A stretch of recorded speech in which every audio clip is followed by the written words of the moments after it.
Well, hey! Hello, everyone. It is I, Soul. They call me Soul because I rise above, and I am and honoured to be joined today by the wonderful, glorious MissMeggieCat. Hello. That was amazing. You were so excited that even Discord was like, no, we're not having that much excitement, and just cut you out midway through that pitch. That was amazing. Applause, yes. Thank you very much, Shani, for Cat. If you please go follow the wonderful MissMeggieCat, and we'll be learning a little bit more about them and their channel throughout this evening. I will say right now, I don't know if you know this, but when I wanted to shout you out earlier in the week to promote this wonderful event. And I was like, oh yeah, you can go follow MissMeggieCat, get to know who's coming up on the show. So I hit !cat. And I forgot that I had tied that command to a video of Cat from Red Dwarf jumping out of a vent, shouting, ow, how I'm looking. And that happened when I shouted you out. So I managed to turn that off in time for tonight. But I thought, what a great anecdote to break the ice. Welcome in. Thank you so much for having me. Welcome in, Miss MeggieCat. Let me just see everyone in chat. Strixie's here, first in chat. Marvelous and Nachi. Am I saying that right? Nachi's in Nacho. I see the Nachos. Wonderful to have you. Big Potato, who will be back shortly. Shiny Banani, how are you doing? Thank you for being here. Hobbit, hello Hobbit. How are you? Hello both of you and Hat. Hobbit turns everything he sees into things beginning with H. So Gotcha. Okay. No, I've been sitting here, but Soul's boredom also has also got. Hey, oh, you're sitting there bored, but Soul's on, so boredom's gone. I gotcha. I remember the cat fiasco. It was bedlam. Yes, it was. Speaking of bedlam, welcome back for the first time in over 18 months to the new and improved Vault. Yes, what is this show? This is like that show Room 101, but better. Because you get to have the say. Yes, you at home, I'm pointing at you. Yes, because today we're going to have MissMeggieCat nominate many things that give her so much anger in life and banish them to the vault. But only you stand in the way. Because after every entry that we have discussed, there will be a vote. And you get to decide whether it goes into that vault in the background. Oh yes, this nice purple and yellow room that we've now encapsulated the vault into. Many people have come through here and they've all survived the dreaded vault, because if you fail to get 2 or more things into the vault tonight, you yourself shall be condemned to that vault. Yes. No. Eternity with Brian Cox and mosquitoes. Oh, nah, that doesn't sound like that doesn't sound like a good future for me. So first of all, may I say, and geese, that's right, scary geese. And only sparkling water to drink. Oh no! Yeah, oh yeah.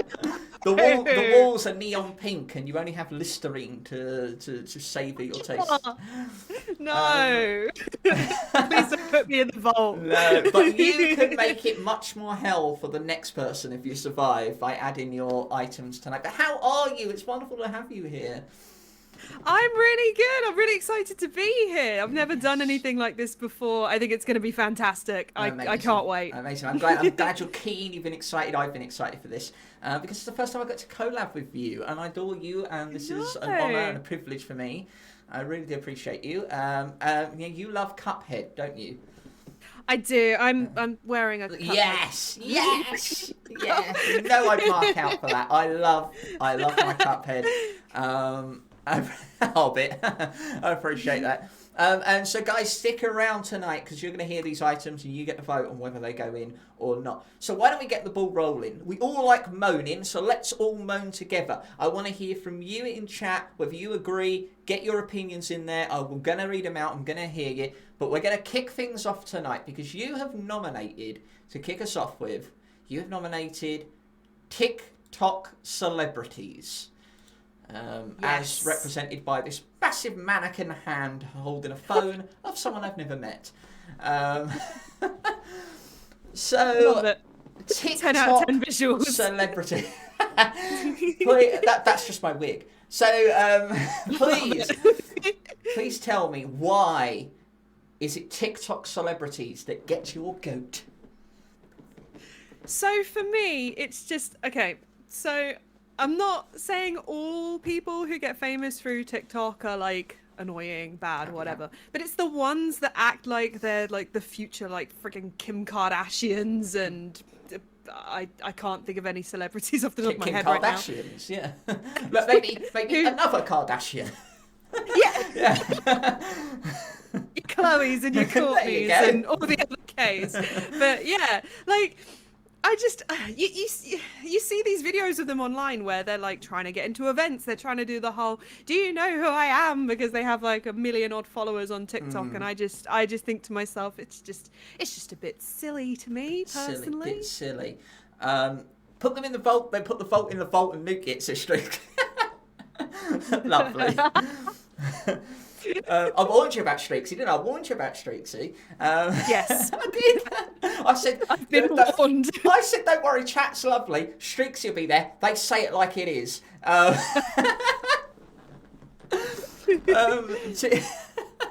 TikTok dance copy app, TikTok Kardashian, yeah. So again, agreeing with the examples. Wait, TikTok has celebrities. Yes, we should say that when you nominated this, celebrities was in quotation marks.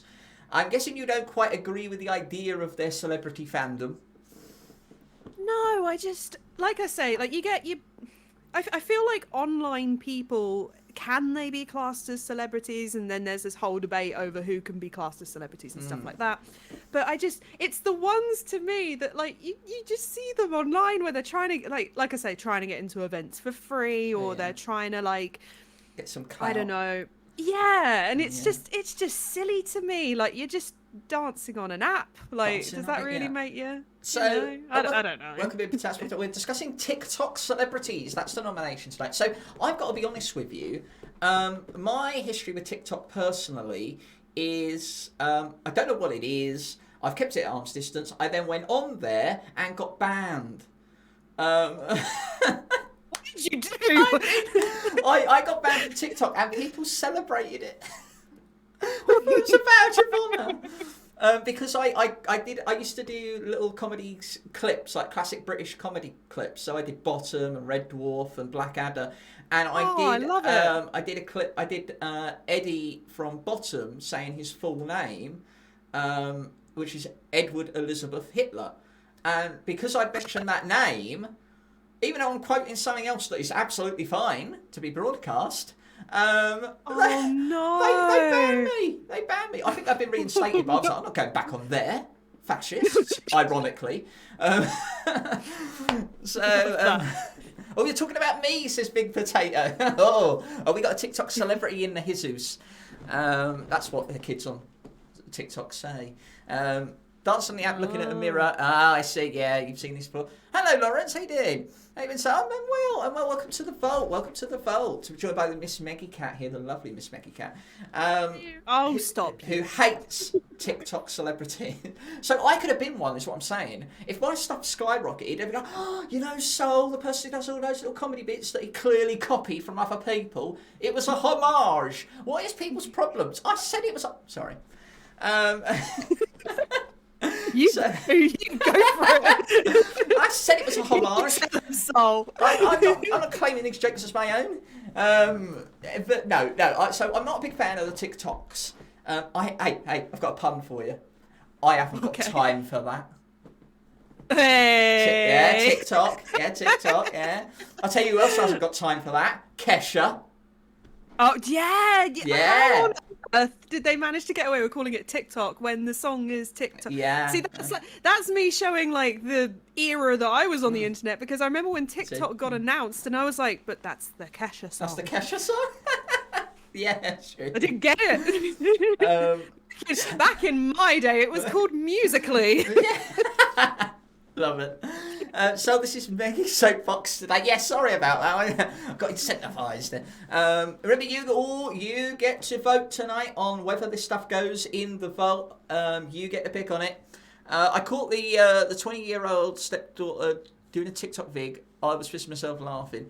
So you've got people who do the TikTok videos as well. My TikTok videos even more views than my YouTube videos. So yeah, I'm kind of a big deal. You do have right. So Big Potato has this massive YouTube video. Like it's got loads of. It's just her playing a guitar, right, and looking a bit miserable. and it's swept to YouTube. It's amazing. And then she did a TikTok video, which I don't think I've seen because I just don't go on TikTok. So she's my best friend. I have no idea what she's talking about. So she says she's a celebrity, but even I, her best friend, have not heard of her. So now I'm not putting it down, Potato, but if you are a celebrity, doesn't that show that perhaps MissMeggieCat's right when these people claim to be celebrities, when actually, are they really, or are they just popular for a cup of coffee?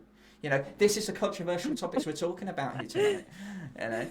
Pretty in Pink Sun, thank you very much, good film.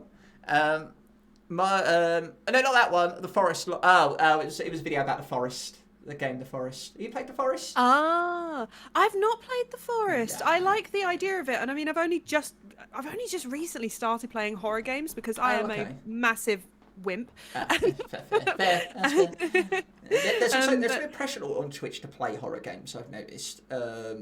But just in generally, not even people coming in your chat. There just seems to be a consensus that you must play horror games at some point because it's popular. Yeah. But then if it's not for you, you stand for them. But hey, if you're starting to get into them, that's good too. But yeah, The Forest is fine, but Big Potato cheats at it. Hello, Dagger Steve, welcome in. Yeah, she cheats. Yeah, which might be why she's so popular. Yeah, and they say cheaters never prosper. Tisk. Sons of the Forest completed. So good now playing Held Up. Yeah. See, right. Okay. So the information from the BBC to use this format. If not, I'm afraid I have to report over. No, I think you'll find. I think you'll find, Dagger Steve, that this is the vault. And actually, the format is now completely different to any show licensed by the BBC, which has been cancelled. By the way, if anything, I'm sort of picking up the license, but not really, and then changed it completely, so it's nothing like it originally was.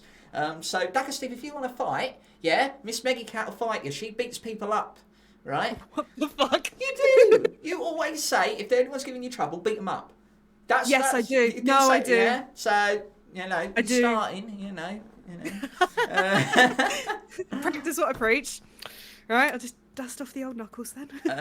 Right, so let's get back on topic. So we're talking about TikTok celebrity. So do you feel TikTok as a platform, has sort of run amok? And by that I mean, if everyone can now have the possibility of being famous, if there's not enough gatekeeping, no one technically is famous. That's a very good point of view. That's a very good point. I think my opinion on TikTok is I like the fact that we lost MissMeggieCat. Hold on. That was a pivotal moment. The thing that worries me about TikTok. Hold on. We lost. Oh, you're back. So please, tell me again. What was the thing that you? I love your nails, by the way. Thank you. They match. It's wonderful. But no, your headphones match. Mike, we need to swap. A little bit. Yeah. Please tell me, what is your problem with TikTok? That's where we lost you. Yeah. That's so right. So I love the idea that people can become famous, popular for their niche interests, and that I think there has been a lot of good that has come out of that. I think the problem I have with TikTok as well is I think it gives a platform to the wrong kinds of people. I think that's a whole new subject entirely. There is a dark side there. Yeah. Because, you say that because there is those get very popular and they could be considered celebrities too. So when you have a platform, it's odd, isn't it? Because when someone is very, socially unacceptable and becomes a celebrity, they're sort of known for being a socially unacceptable celebrity. I'm thinking Katie Hopkins, Piers Morgan, maybe a bit of Jeremy Clarkson. Oh yeah. So they get a bit of a reputation for it, and then they build their celebrity around. Whereas these people are taken seriously for what they do and are celebrities because of their opinions, and because there's no real major floodgates, major barriers to entry. They get a fandom that's supported by very, let's say, icky viewers with very icky opinions. So yes, there is some level. There has to be some level of because I think there is a right to free speech, of course, But then there is this cult of personality that happens when you're on these platforms, I feel. Do you find that as a streamer that, you know, I mean, you are like, we put the camera on, we are selling ourselves, you know, we're saying, hello, I'm me, and this is me, and hello, me.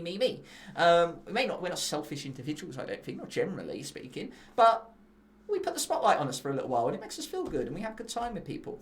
But there has got to be an element of that, which, if you're a bad person, you know, it's going to cultivate, hence the word cultivate a group of individuals that are quite like-minded. And that could be quite powerful and dangerous, no? Absolutely. Did a certain Mr. Andrew Tate start on TikTok? Am I correct in saying that? I learned about them way after they got big because I'm really out of touch. But it is possible. It is possible. Someone else might be able to inform us in chat about that.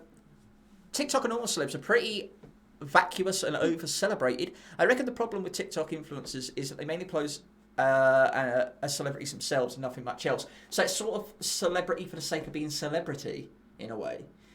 Yeah. It's like, I'm famous because I'm famous, not because I'm an actor, or because I'm blah, blah, blah. I think the difference with Potato is Big Potato's had a very popular video, and there's loads of people that have popular videos or popular content, and that's very different than being the celebrity, I imagine, that you're trying to sort of paint a picture of here. Is there any way you could win Potato over here by sort of easing her worries a bit, perhaps, that you might be targeting her? No, absolutely no. The people on TikTok who say, for example, they get famous because, I can't even think of like a specific user here, so I'm just gonna go a bit broad. Yeah. But like, say for example, you love pottery, and you get popular on TikTok because you make pottery videos. Yeah. Exactly. Yeah. So like you get popular because of your hobby or something like that. Like that, to me, you know, that's lovely, that's wholesome, so long as you're not a shitty person. But like that's nice. But then it's the people like who said it? I think it was Streaksy there who said about the ones that are just like, they get famous because they like posed or they did like a dance that was trending or something like that. I think the one that always comes to mind, and she's not even the worst TikTok celebrity. What's her name? Oh, I know her. Bella Porch? Is it Bella Porch? Okay, like, Bella Porch. Everyone know Bella Porch. She got super famous because she did a video where she like bounced her head and it literally broke TikTok. I'm gonna break Twitch right now. Pop my head. Yeah. I'm doing a chicken impression. That was weird. Belle Delphine. Belle Delphine? Who's that? Oh, Belle Delphine. Oh. Are they controversial as well? She, let's say she knew her target audience and she capitalized.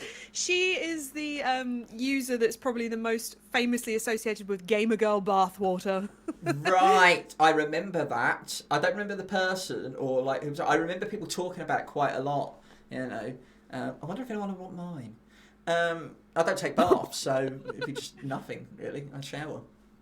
I'm sure there's some way of collecting shower water. Anyway, that's a discussion for another time. It might be the biggest problem with some TikTok influencers, as Big Potato, is that they'll put products because they're getting paid for it and write sponsorships and stuff like that. Even when they don't care about the products at all. Yeah, not all of them do that, but I think it's become a more common problem. And you really can't tell because that's the thing. If you have such a flooded market,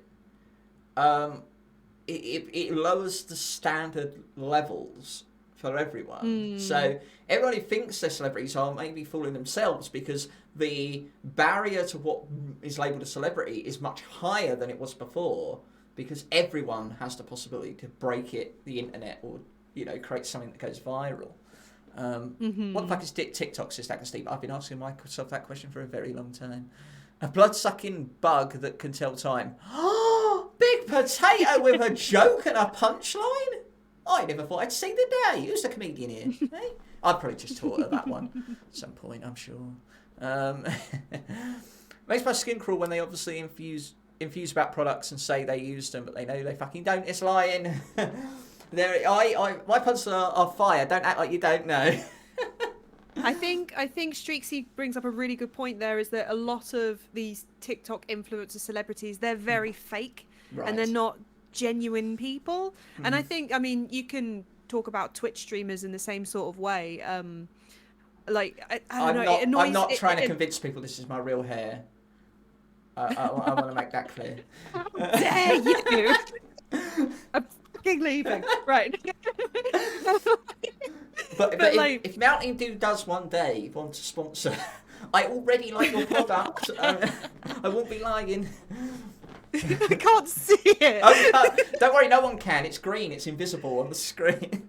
Is there any flavour or? No. We got. In England here, if you want to get Mountain Dew, you just get normal, and that's it. Sugar laws, isn't it?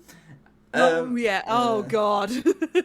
So, have you got any closing thoughts on why the chat here today should vote on TikTok celebrities being condemned to the vault forevermore?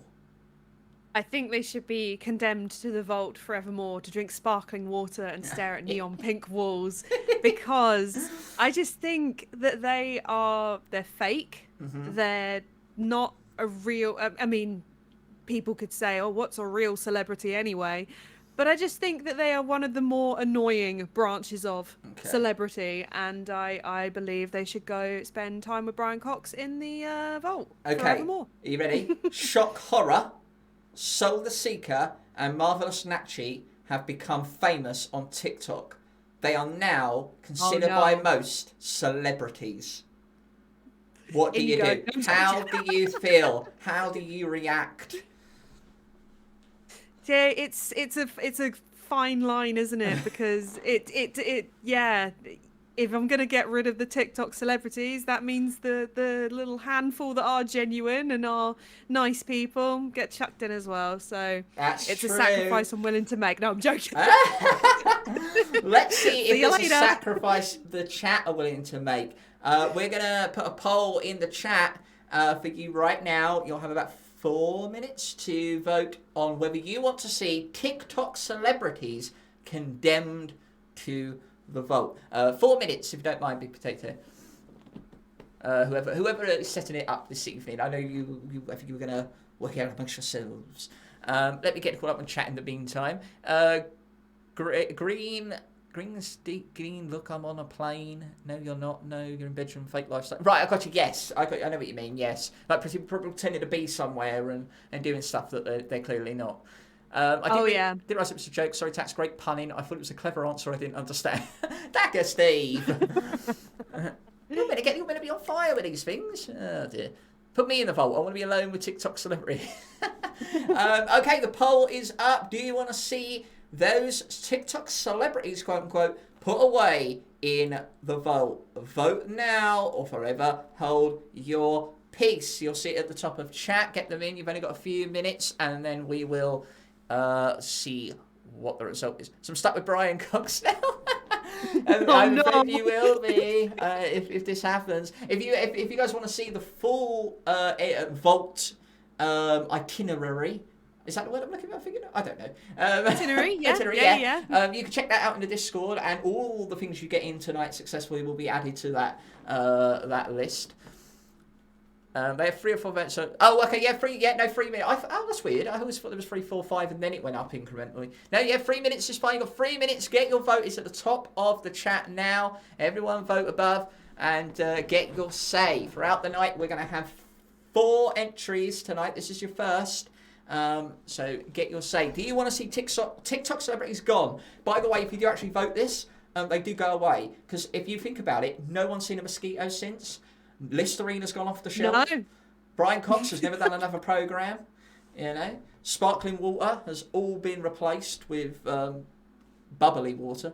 They got around that one. All the borders have gone from all countries. People have stopped harming the environment. Oh God, I wish. Free option. I love it. I don't have TikTok, so I don't know if I like these people or not. I mean, I'm guessing. Well, yeah. I mean, you can only base it off what you've heard today. I've done my best to sort of give you an equal balance. There are some good celebrities out there, people that find good influence from these people that help them through their everyday lives. But is it necessarily just TikTok? Is TikTok mainly done to just get famous and live the lifestyle that Many others claim to live. That's down to you to vote. You've got about 1 minute left to have your say.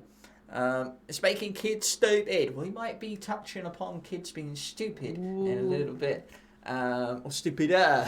I mean, to be fair, I think most kids do start off relatively stupid, don't they? And they sort of grow from there. Poor little mushy brains. Yes. And is that something that babies are born, aren't they, without a full skull developed? That's right? scary. Is that a myth? I don't know, but it's really squidgy Yeah, at the back, no, they're right? because they have a soft spot. That's right. Yeah. It's interesting, isn't it? That is scary. That's why you've always got to hold the baby from the back of the head. I mean, you know. I have never held a baby, so I cannot confirm. I've only held one baby. It was my niece. It was really awkward. They said, "Do you want to hold her?" And I'm like, "Oh, okay." And then I'm like, "Oh, hold the head, okay." And then I'm just sitting there in the hospital chair on this baby. No. You want it back? You know, not mine. So I'd be like, yeah, okay, here you go, have it back now. What do I do? Heads are soft. Baby heads are soft, you know. The votes are in, the votes are in. Yeah, I love oldie babies, it's Big Potato. Well, that might not go in the vote then. It is now confirmed that TikTok celebrities are forevermore condemned to the new and improved vote. I'm now going to shrink it down. There you go. Off you go into the vault door, which is a vortex of nothingness. Goodbye, TikTok celebrities. Goodbye, TikTok celebrities. Absolute bastards. Amazing. Already off to a good start, MissMeggieCat. Off to a good start. They go flowing away into that vortex forevermore. Hey, help, where am I? Can you imagine that? Big Potato Big Potato thought, oh, I've got a popular TikTok video. I'm not a celebrity, though. And then you throw that in the vault and suddenly she just disappears. Sorry, Potato. So I was a celebrity all along and I didn't even know. What a way to find out. I love it. I love it. Amazing. A fantastic start. Wonderful. Will you be just as successful with our next entry? Now, this one is for all the gamers out there. Oh, yes. We're going to talk gaming now. And I think we're going to have some very strong opinions, possibly. You have nominated, quoting yourself, online-only games.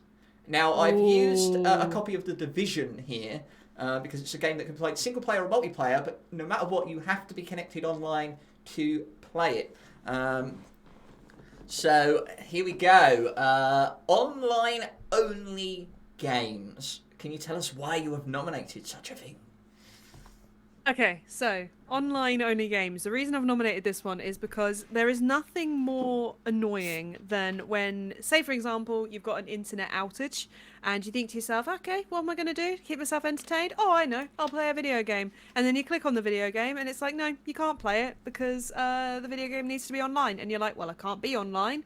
And then, oh, I don't know if you get this, but it will say, oh, switch to offline mode. And then you click to switch to offline mode, and it goes, sorry, can't switch to offline mode because you need to be online to switch to offline mode. And it just makes my brain explode, honestly. That is brilliant.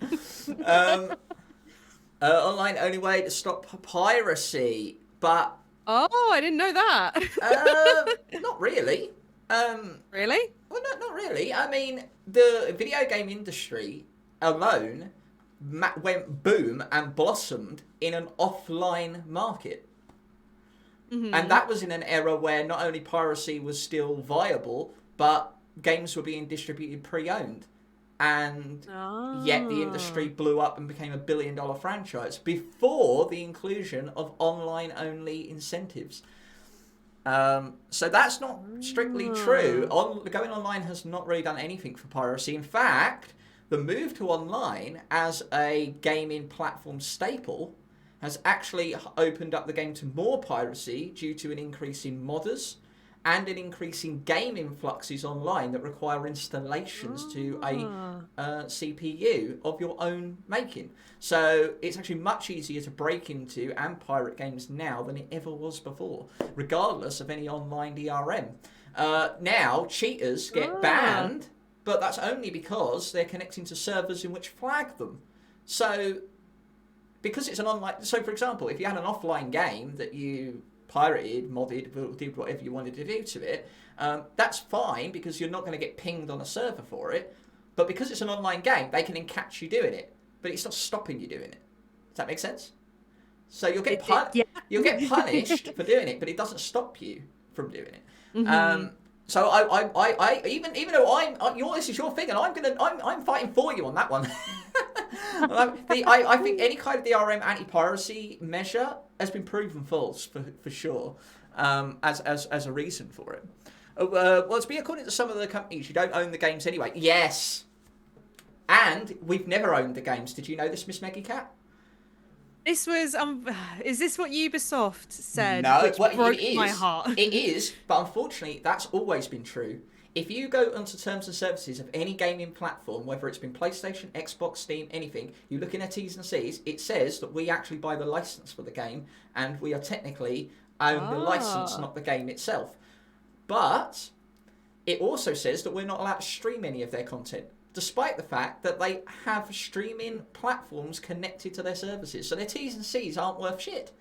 So it just cancels itself out. But that is true. Apparently, we've always been buying licenses to games. Right then. I am learning shit tonight. Needed to be online to switch to offline mode sounds like such bullshit. That's true. It should default, right? It loads up. It can't get a connection. This game has an offline mode. It should automatically redirect itself, not connect to a server and then go, yeah, now I don't want to be online. Who the bloody hell's clicking that at that point? When Shelley doesn't feel good, she taps weird. No, I understood that. Often the market boom, but there's still still huge piracy. But I also think that might be a different issue, but I do think the price of games is absolutely ludicrous. And my God. Their reasoning for saying, games are not, we're making billion-dollar games and that means you should pay more for them. I'm like, no, you can go buy a fucking movie and pay like £6, and that costs even more than making that game. You can buy the DVD for less than that. And by the way, you don't have to make games that cost billions of dollars. If you make just a quality game, like, I don't know, Lethal Company, that only costs £10, you can still make millions of money. So, like, don't come at me saying, you wanted this product that we formulated and made, but you're not paying enough. Fuck off. The thing that I find hilarious, though, is these big companies are charging so much for their games, and then the games get released and they're buggy, glitchy messes, and it's just like you sit there and I'm like, is this worth £70 if it's broken on day one? There's another thing. You're paying more money for a broken version, and even if it's got an offline mode and you've got no access to the internet or you're offline for a long time, you can't even patch it because they sold you a broken game.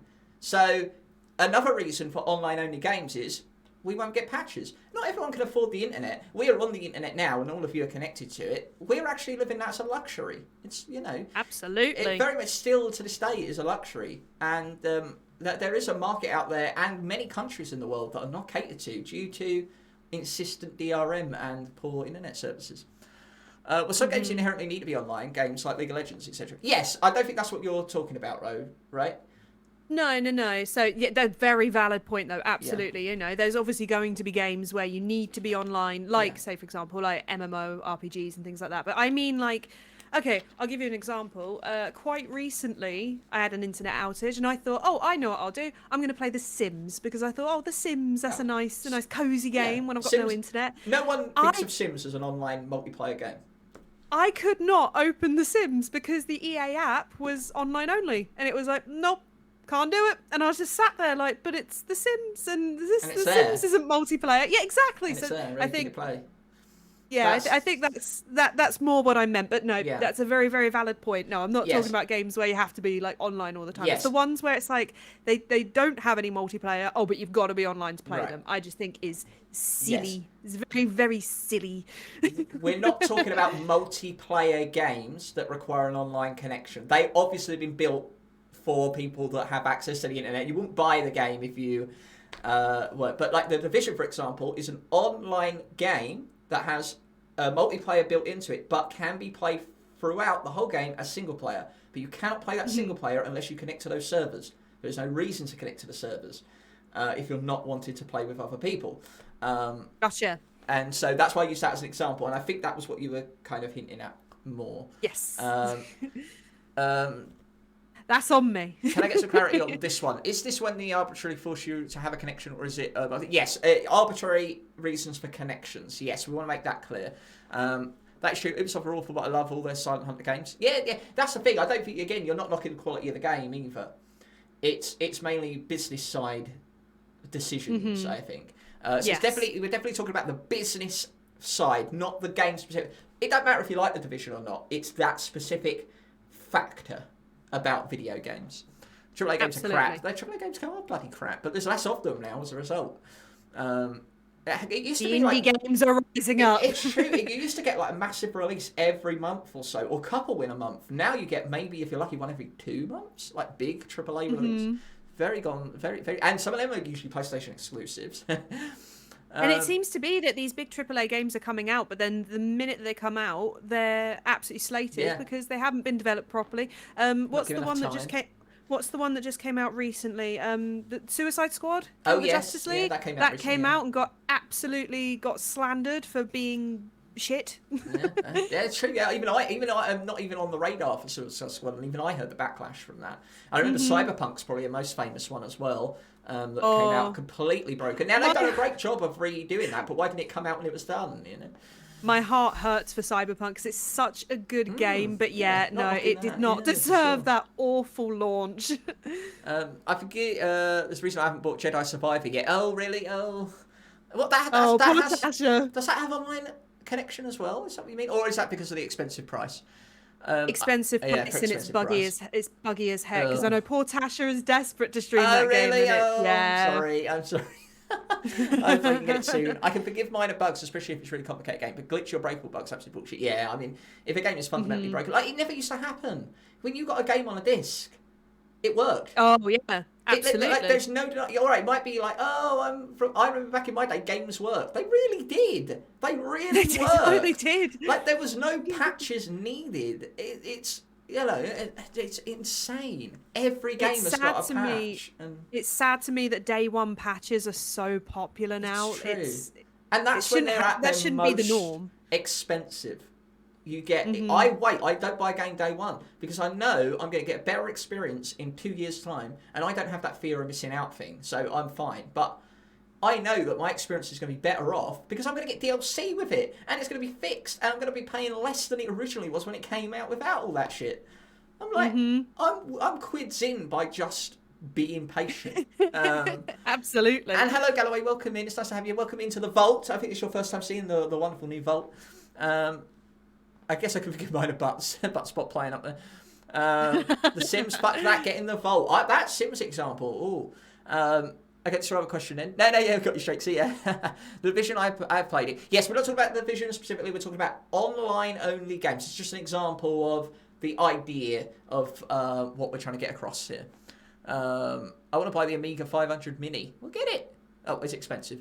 I have so many memories playing The Sims as a kid when I didn't have the internet. Exactly. Kind of like solitaire game I have. I have to be online to use it, even though I played it before. Yeah, all those kind of desktop games that you used to play. Now, they require bloody internet connections as well. I used to be, even if I didn't have internet, I would be able to play. The only one I remember you couldn't play was checkers and chess, because that required an online opponent. But even then, I think you could like set it to computer without having to be online, and you could do it. Solitaire, you're like, yeah, Charlie, what the fuck? Suicide Squad is shit. That's hard to say. Suicide Squad is shit. Painting a wall, watching it dry, followed by sticking needles in your eye would be more fun. Ooh. Quality review there from Hobbit. I still have games from the late 80s to work. See, exactly. What happened to that? Now, I know they're going to say, yeah, but the games got bigger. They got bigger scope. Yeah, but we still didn't ask them to release it when it did. I'm sorry, but like there is no excuse for saying, well, the game's got to come out. Yeah, when it's ready. Yeah, absolutely. Even Cyberpunk said it's coming out when it's ready. And when it was it ready? Was it fuck? You know. No, unfortunately. So that game should, well, not 100% of the time, but I get what you mean. 90% of the time, I bought a game and played it, and it at least worked. I mean, if a game didn't work and it was on disc, it was recalled. Yeah. That's what they did. If you sent something out of the shop and it was broken, you couldn't play it, it would be recalled by the developer. It didn't need patches or anything like that. It's like PC games are a little bit different. If you've always played PC, you'll know that there was always updates and patches per game. That was always standard anyway. They never used to come out as fast. There was never day one patches. But at the same time, like if it went to disc, it was on retail, if you bought a disc, imagine going to imagine going and buying a movie, a DVD, and you get home and it says, in order to watch this DVD, you need to be connected to the internet. The movie's on the disc. Imagine you had to do that because it had some weird anti-piracy thing. Like, how the hell? Yeah, like, no, it's right there. So the Division, you could literally, there is the DVD-ROM of the Division sitting there, and yet if you bought that home and put it in your PC, but your internet was not on, or you couldn't connect, or you couldn't pay the bill, I'll be honest, if you couldn't pay the internet bill, but you're buying the Division, maybe you got it on a bargain for £2. You get, you bring it up, you cannot physically play the game that you've bought, and they blame you for that. So. It's like, well, this is really off topic, but I really miss the days when like PC games came out on disc.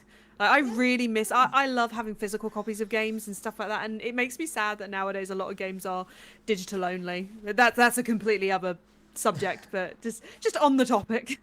Yes, it's like a rush to get the games released, right? And it's me again. It becomes a corporate thing. It's people meeting all that kind of stuff and requirements, and I feel like we shouldn't, like, the developers of these games. Whenever there's a big controversy, I'm always like, protect the developers, because the developers are working hard at making a game here. They don't make the decisions that get it published and get all these stupid DRMs and all this kind of shit for The Sims even. Come on, I mean, that's ridiculous. I have a physical copy too, especially because they can lend it to your friend if you want to. Yeah, exactly. I love that. And again, that did not ruin the industry. In fact, gaming boomed more because you were able to share it with your friends. When XP era games are released on Steam and don't fucking like, I don't like that. Yeah, especially when there's so many games I've downloaded and they don't work, and I go to look for patch notes and the developer hasn't fixed it. No one's been able to work it out. I'm like, why is it on sale? What's going on? It doesn't make any sense. I've done that before, where I've bought games that are super old, found them on Steam, thought, woohoo, I'm going to relive my childhood, and then I start playing them and I'm like, why is it not working? Why have they not like optimized it? It's time for me now to, again, I felt strongly about this one, but I play devil's advocate a little bit now before we go to the vote. Okay, so I'm going to be a right stupid bastard right now, so are you ready? I think we lost Miss Meggie. Wait, Miss MissMeggieCat's back. Miss MissMeggieCat's back. You back? You're good. You're good. You're good. I think right. so. No, you're good. I got you. I'm going to be a right miserable bastard now. Are you ready? Right? Okay. All right, I'm ready. Right. If you can afford to play games and spend time playing games, and can afford them, you can afford the internet. And if you can afford the internet, you shouldn't moan. And if there's a power cut, go read a book. Boo. What have you got to say to that? It's a valid point. No, it's a Streaksy, however. No, it's a valid point. Yeah, you can go and do other things. Yeah. But you pay for that. That's my opinion. You pay for that. You pay for that. You have a right to play it if you want. Well, I would say so. Yeah. I mean, maybe you don't have a hobby. I'm gonna throw my partner under the bus a little bit over here, but I know that he does not have many hobbies outside of video gaming. And how would he feel if someone like him as well? If gaming is your hobby, gaming's the only thing you've got to keep you entertained. Yeah, it's a bit silly that we should be able to play them without the need of internet. Especially single player games that do not require you to be online at all. Is my opinion. What is their actual reasoning for making them online only? Sorry. Okay, so 2 reasons. I think one is the idea of, trying to do anti-piracy stuff for stuff that has online content in it. But secondly, it's going to be, unfortunately, and again, it might be my opinion, but I do think this is a factor regardless, it is to incentivize people to spend money on microtransactions and customizable cosmetic DLC, and for you to spend more time. The more time you spend on their servers, the more time they log you on their servers, the more times they can show that to their executives to say how much money and time you are putting in, and that time can be profited upon and capitalized by these big companies to market and promote stuff to you. Simple as that. Every time you log onto a website, your IP gets logged and the time you spend on that website is logged. It's simple. That's what cookies do and stuff like that. It's how they feed to your information to the algorithm, and then that feeds you and gets you to spend money. Cost savings and control is my guess. Control predominantly. Cost saving is mainly to try and incentivize anti-piracy, but usually that is when it's online games, or at least some online aspects. But it doesn't work, and it's mainly to catch cheaters and stop them disrupting the fun for everyone, which is a good thing. But I don't think your situation and people out there that might be quite impoverished, even if you bought, I'm going to fight my own argument. If you bought a game and you were doing really well, and you had the internet, and then you fell on hard times and couldn't afford the internet, you've still got the game there, but you're not allowed to play it anymore. So you're being punished for being impoverished. Yeah. The one time when you might be in need of some distraction. So let's put it to the vote. Let's put it to the vote out there. Online only games. Or should we reword that? Maybe online required games. Yeah, that sounds... So is it always online? Is that what it's referred to now? Always online? Always online. Oh, if that's the thing, then always online games. Should they go in the vote? I'll let the mods decide on the wording, I think. But I think we've discussed it enough for people to know what the hell they want. They want to do. Data as well, I would imagine, so you can see what people are up to. Like, yeah, exactly. And then they sell that information on to their behind-the-scenes sponsors and shit.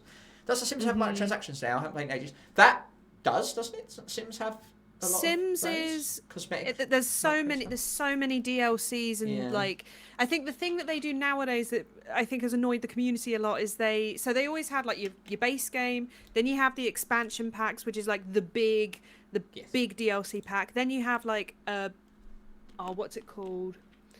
You have like the expansion pack. Then I think it's called a story pack, where it's like a medium-sized expansion. Then you have the stuff packs, where it's a small expansion. Yeah. And they've now introduced something called kits, which they cost $4.99, and they are teeny tiny little expansions, and it is mostly like clothing, decor for the house, or something like that.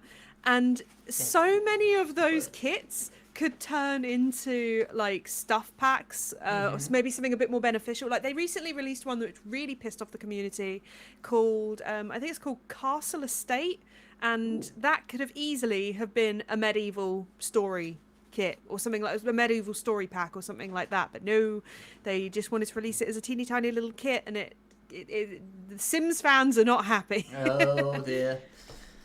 Oh, I'm sorry about that.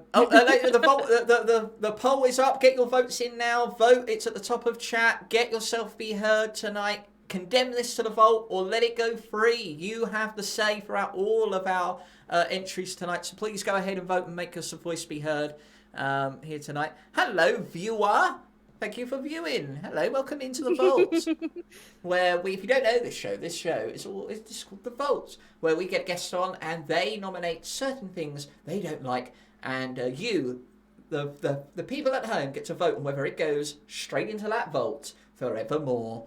No one has lost this so far. No, we've never had someone lose tonight, but no one has ever got all of their items in either. So you might be the first.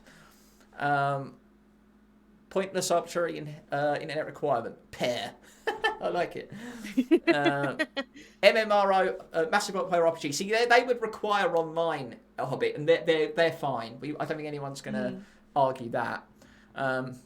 It's when it sells it as a sort of single player experience, but then it's like, oh, actually, but you do have to be offline. Yeah.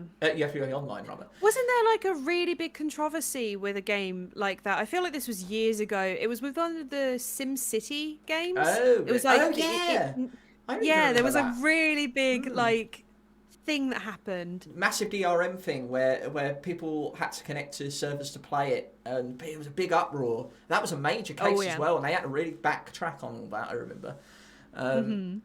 It got bombed critically as a result as well. That's why I shouldn't do it. Yeah. Do they listen? Everything's shit now. No wonder people pirate stuff. No ads sitting through unskippable legal shit and anti-piracy presentations. I think I know what Strixie's nominating when he gets in here. The world. Wow! A unanimous vote. 8 people have voted. I think explaining exactly what we meant there, they were like, yeah, we don't like that. When we're offline and we want to chill, we got issues, we're going to say we want our content that we pay for.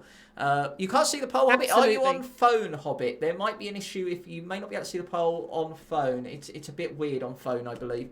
But it's normally at the top of the chat. But stay tuned, maybe it's online only, Sister Agustin. No. Oh, very good. No. Very good. And Son's tablet. Oh, yeah. Well, speaking of that, we'll get to that. Well, stay tuned, Hobbit. Stay tuned. Maybe it'll pop up on the next one, I hope. But the vote is over, and we can say that, yes, online-only games are now forevermore condemned to the vault. Go away. Farewell. Online-only games as it disappears down the vortex into the ether. Enjoy your sparkling water. Oh, wait, it's accidentally coming back. No, go away. No, go away. Oh, no. It's putting up a good fight. Yes. This, ironically, the vault is online only. But you can watch it offline if you download the YouTube video illegally or copy the screen right now. Well, it reminds me of those adverts where it's like you wouldn't what is it? Yeah, you wouldn't steal those adverts. You wouldn't steal a car, you wouldn't steal a handbag, you wouldn't steal Soul Stream, would you? Hey, Hobbit, can you see it now? I made one just for you. Oh, no! Hey, Hobbit, can you see this? I'm not Hobbit. I'm voting that. Hobbit, can you see that one? I'm on something. I don't think you are, but you should still be able to vote on the polls regardless. I don't think Hobbit's. I like the fact. I love Hobbit voting no because it would imply he would have seen it. Guessing Hobbit didn't see that. Yeah, I think it might be just on the tablet. I'm sorry, mate. Bugger. Fuck you, online only bullshit. Fuck you, just fuck you. Oh dear. Oh, shit, streaks, yeah. Spicy. We've come to that part of the show. By the way, you've already got the first 2 in, which means you are free from ending up in the vault tonight. Ooh, Okay. I really did not look forward to a future of sparkling water and neon pink and Brian Cox and mosquitoes and Listerine. No, exactly. You haven't won yet, but you are free from the vault itself. It hasn't been a condemnation of you tonight. In fact, they've supported your opinions. So, MissMeggieCat, Thanks. for anyone who has not had the wonder to seeing you stream on Twitch, tell us a bit about yourself. Okie dokie. Right. So my name's Meg, or MissMeggieCat. My pronouns are she, her, and I stream a whole variety of games on Twitch. And when I say variety, I do mean a whole variety. We do like Nintendo games, we do AAA games. Like I've played Assassin's Creed, Far Cry in the past. We play indie games, so games I've been playing, oh gosh, like Vampire Survivors. Sticky Business was one that I was playing recently that got featured at, was it the Indie Game Fest, I think, last year, possibly? I've seen that. Yeah, whole variety of games. Oh, Sticky Business was a good game. I really enjoyed that one. Yeah, whole variety. The vibe in my streams is very much, it's quite similar here to Soul's vibe, where there's also swearing. I swear like a sailor. I'm no angel. There's a very naughty sense of humour, but at the same time, we want everyone to feel safe. We want everyone to feel comfy. So weirdos get booted out into the ocean. Not and all yeah, the weirdos. You let me stay. I know the good weirdos get to stay, honestly. But all the bad, shitty weirdos, they get punted into the ocean. But no, it's all good. Yeah.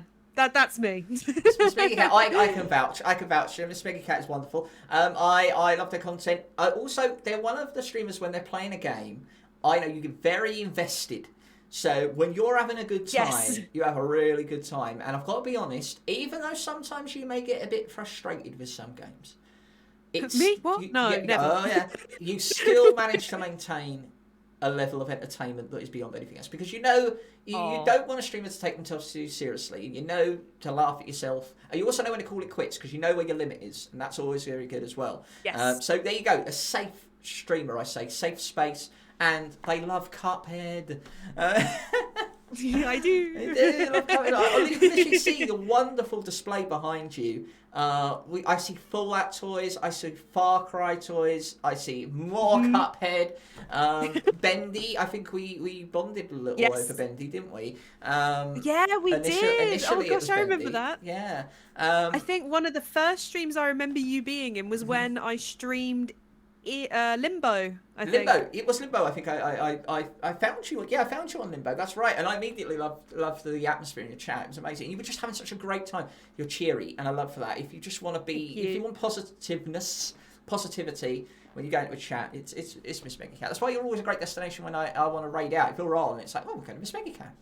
So of course, you're too kind. Thank you. No. I'm you make me blush. I'm a weirdo. Remember, I'm a good weirdo. So, good weirdos are appreciated. There was Car Thieves watching. So please do go and follow. The shout outs have been going out throughout the chat, and we give you a big one there. And we'll continue to do so.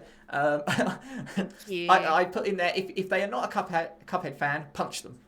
I love that. I love that because beat them up. Yeah. I'll change that to beat them up actually. Yeah, there was a Car Thieves watching them going, yes, I bloody would. It's my job. Yeah, in that advert. Yeah. Yeah, if I was guesting on this, it would be a quick and list things that are not going in the vault. Yeah, I'm one of them.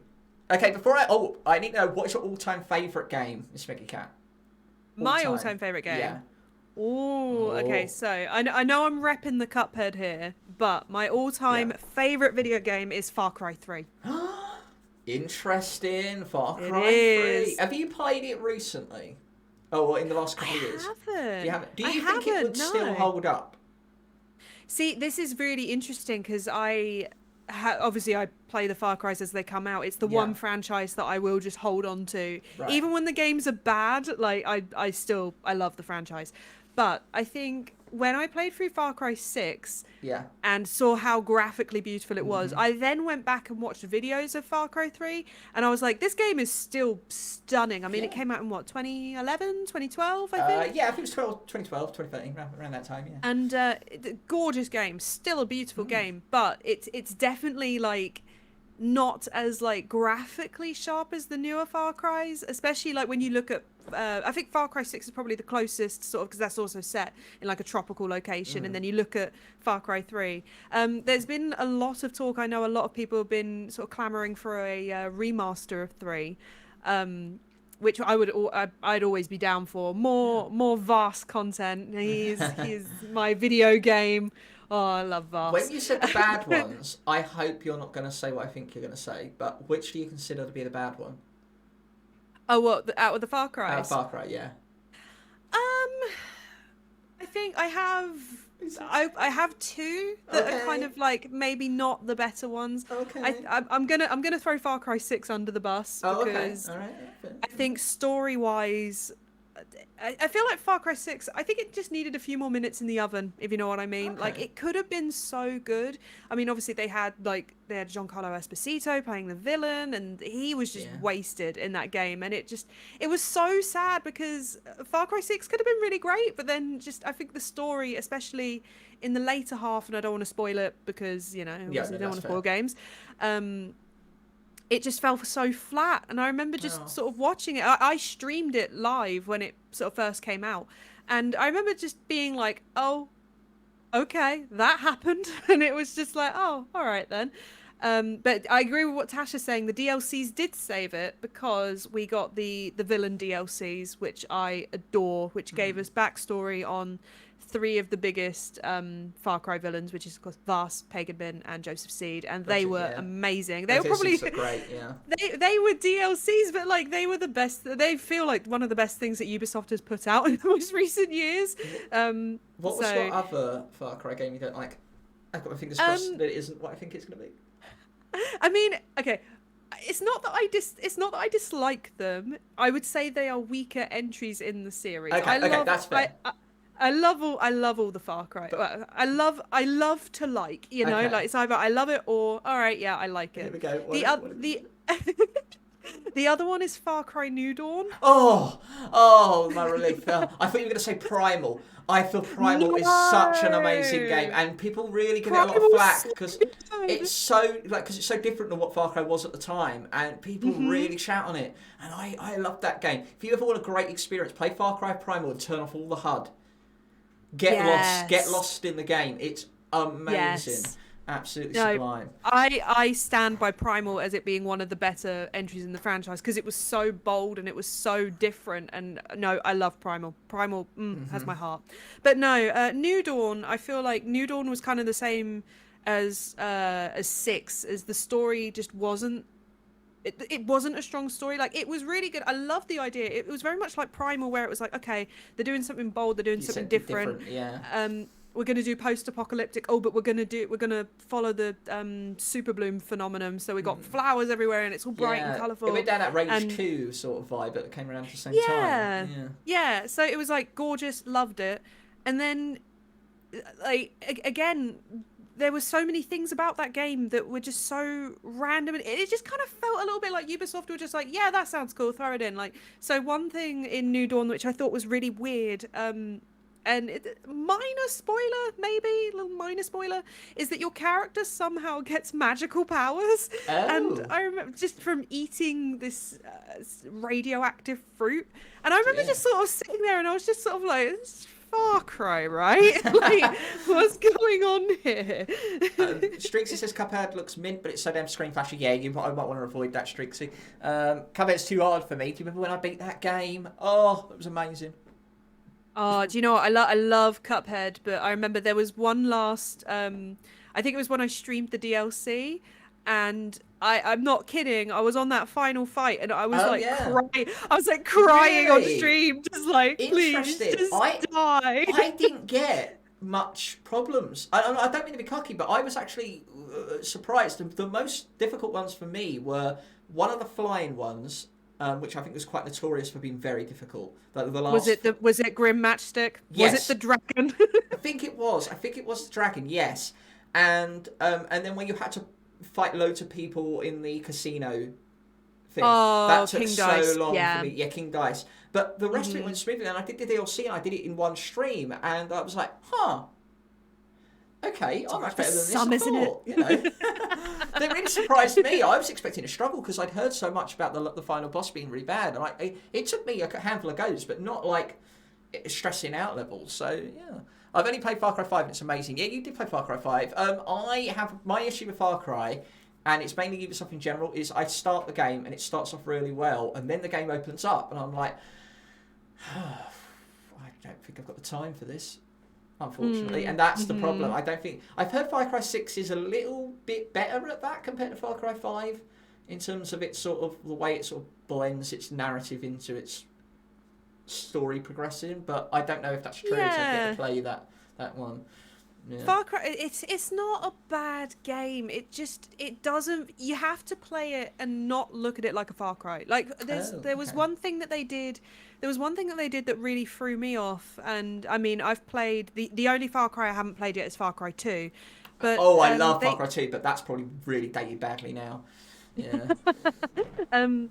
But like Far Cry 6 for some reason included third-person cutscenes, and of course that's not Far Cry's not known for its third-person cutscenes. And I remember just playing it, and I was like, this don't feel like a Far Cry. It just feels like I'm playing. It feels like I'm playing a Far Cry-esque game, but yeah. And then for me personally, the story towards the end of the game just kind of fell a little bit. But I have to say though, the protagonist Danny is probably one of the better Far Cry protagonists. Oh, okay. I really like Danny as a protagonist, because I feel like in Far Cry 5 and New Dawn you had silent protagonists, and they were a little bit like harder to relate to, because obviously you had Jason in 3, who was quite a he was 200% better. I can see Tasha's message there, just like Jason is a wanker, but like he's a character. He's a character. You watch him grow throughout the game, whereas I think that the silent protagonists kind of they didn't get that. But yeah, it was nice to have a protagonist back that had character. I also think the day of the silent protagonist is long gone in video games now, and I think so. It's noticeable when your character does not have a voice. Jason is a dickhead for now. Oh yes, Hobbit. Yeah, I think the only reason you get deleted is because when you put dots in between stuff, it starts to sometimes register it as a link. even though you're not actually posting a link. It's just a way that Nightbot recognises people posting links and certain words. Yeah. It doesn't do it always. Like then it's you wrote now.no. But I don't think there is a .no, so it didn't register it as a proper link. But I think .me is actually an end to one of them. It's weird. Oh, yeah. I know Far Cry 6 is a Far Cry from Far Cry 5, and most themselves are a Far Cry from the original Far Cry. I think that's fair. I think Far Cry 1 and 2 are pretty much in their own little box, and you've got 3, 4, and then they're sort of it's very similar in formula. Yeah. Then you have 5 and 6, which is the sort of the modern day sort of, or modern like Western area, like familiarity sort of area. Then you've got Primal, which is sort of separate on its own little pedestal, and then you've got 6, which has sort of started off the new wherever it's going next, I guess. The last There's one. Been so many rumours. There's been so many rumours. Yeah, every Nightbot fancy. Yeah, I hope it weren't us. Deleting your messages or anything. Okay, so we learned a lot back there. I love that. We learned a lot about your taste. So please do go follow MissMeggieCat and go and check them out when they are live. They are worth it, I swear. We're going to get on with the vault now because you've got 2 more entries for us tonight. And now this next one, and I think Hobbit, you might want to listen to this, especially considering what you're watching it on. I'm going to get in trouble. Oh, you never know. It is what you've quoted as iPad Kids. iPad Kids. Now, are you talking about a kid's version of an iPad, or are you talking about the kids that are brought up using iPads? Explain this entry to us. Okay, so I'm not bashing. This is no way am I bashing parents who let their kids have iPads. I'm not parent shaming anyone here. I just want to make that very clear.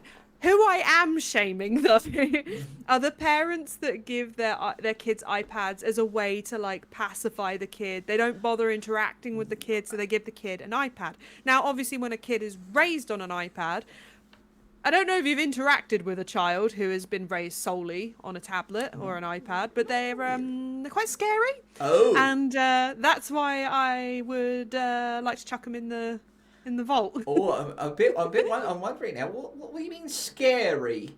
What, are they threatening you to beat you over the head with it? What? I remember there was someone in my family who did that, who let their kid just be raised on a tablet. And I remember, like, I think she asked the kid to do something, or I can't remember quite what it was.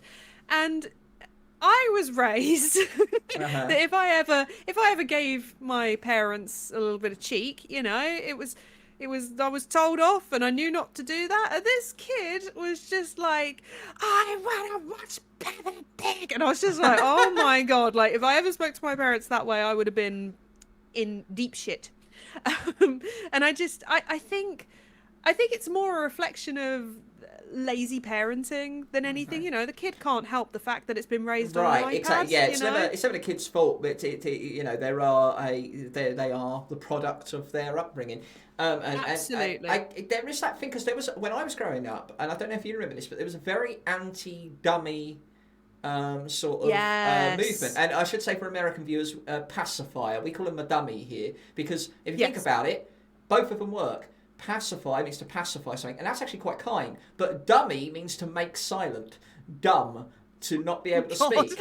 That's true. If someone's dumb, So like a dummy, shut up the kid. So there was a real movement to stop these pacifiers being used on kids, because they were really just a way to shut up your kid rather than actually getting them as a useful pacifier to maybe get them to sleep, or maybe learn to learn how to suck on the bottle teats and stuff like that, or you know, there are practical reasons for them, but because there was a movement of them being just overused in parenting to just shut up the child, it was and it seems like they've been sort of replaced with this. Is that correct?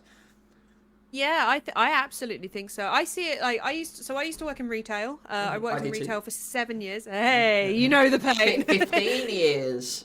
50. Oh well, I'm in the presence of a master. Like, So, but yeah, I would see it all the time. You know, the parents would be out shopping with the kid. They'd just stick the kid in the trolley, give him an iPad, and wouldn't bother interacting with the kid. And I think for me, it just made me sad because I was like, I was always. I think maybe I'm just being like, I wasn't raised this way, but like I was raised like my parents would like, I'd point stuff out and my parents would be like, yeah, this is this. Whereas nowadays, whereas nowadays I feel like parents have kids and they don't want to be they don't want to interact with the kids. They're just like, here, have a tablet, like shut up.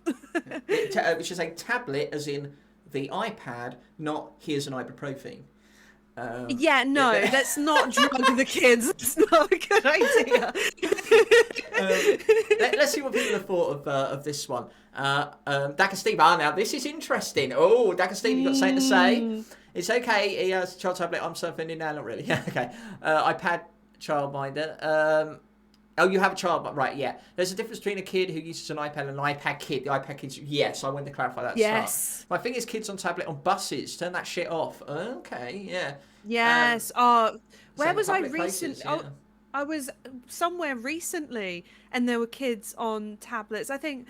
Was it when we went? I think it was when we went on holiday, and I know, like abroad, you know, on the plane, you know, it's a long plane ride, but they would be playing the tablet out loud, and you just sat there listening to these horrible kiddie games, and it. Maybe I'm just getting grumpy. Here's one thing. So I know a few people who are much younger generations than I through other friends, and sometimes they're brought to gatherings, and it feels like, you know, I'm the sort of person that I want to talk to people. I want to be in environments where I get to interact and socialise with people. It's how I learn things. It's how I can view the world through someone else's eyes. But when they arrive, they sit down and pull out their phone, and they're on their phone. Yeah. And I'm like, I never pull out my phone or go scroll on the internet or whatever on my phone when I'm in any social situation. I don't even have my phone here. I hate them so much in terms of their instant gratifying nature. Although I am at PC, so you know. But like I just don't like being distracted. I'm usually working on something or planning to spend my time. I have now. I know people have, you know, people may have attention disorders and stuff like that. But for me, that makes it. But for me, that feels like that the phone is feeding that, not helping that. Absolutely. Do you know what? The amount of times, and I say this to my partner all the time, like when there are times I'll be on my phone, and for those who don't know, I have ADHD, and I will, like, I have to like, throw my phone and be like, get it away from me, because I will just sit and scroll on it, and that's not good for my brain and my attention and stuff like that. Unlimited potential. Like, you have so much options for everything that there's so much going on, and I think there has been a massive rise in this country specifically with ADHD, and I can't help but draw parallels along the way to how technology has evolved and what's open to us. Now, I'm not going to say I'm not a doctor. I'm not going to claim that, but as someone who's objective to both, I can definitely see these things rise up together. And when they are centered around attention, I can't help but draw parallels. I think we can benefit from definitely not growing up on these devices, like as a sort of, but like the blanket now. You know, when you were young, you had your favourite teddy bear. I've got mine here. You know, or you get your blanket on, and that was your blanket. But now it's like, I want iPad. Yeah, it makes me sad. I don't know. Maybe it's just, I don't know. Maybe it's a generational thing. But yeah, I see these little kids. Like, you see 2-year-olds with iPhones nowadays, and it's just like, oh my God, like, put the phone down, play with your child. The reason I bring up my generation now is because it's our generation that is the parents, right? So, like, if we're incentivizing it, I feel like we're partially, well, if not mostly, to blame for that. Let's see what a few people said in chat. Some autistic kids act like because their parents don't know how to handle it, they use normal discipline and they people who are undiagnosed, that's a very fair point.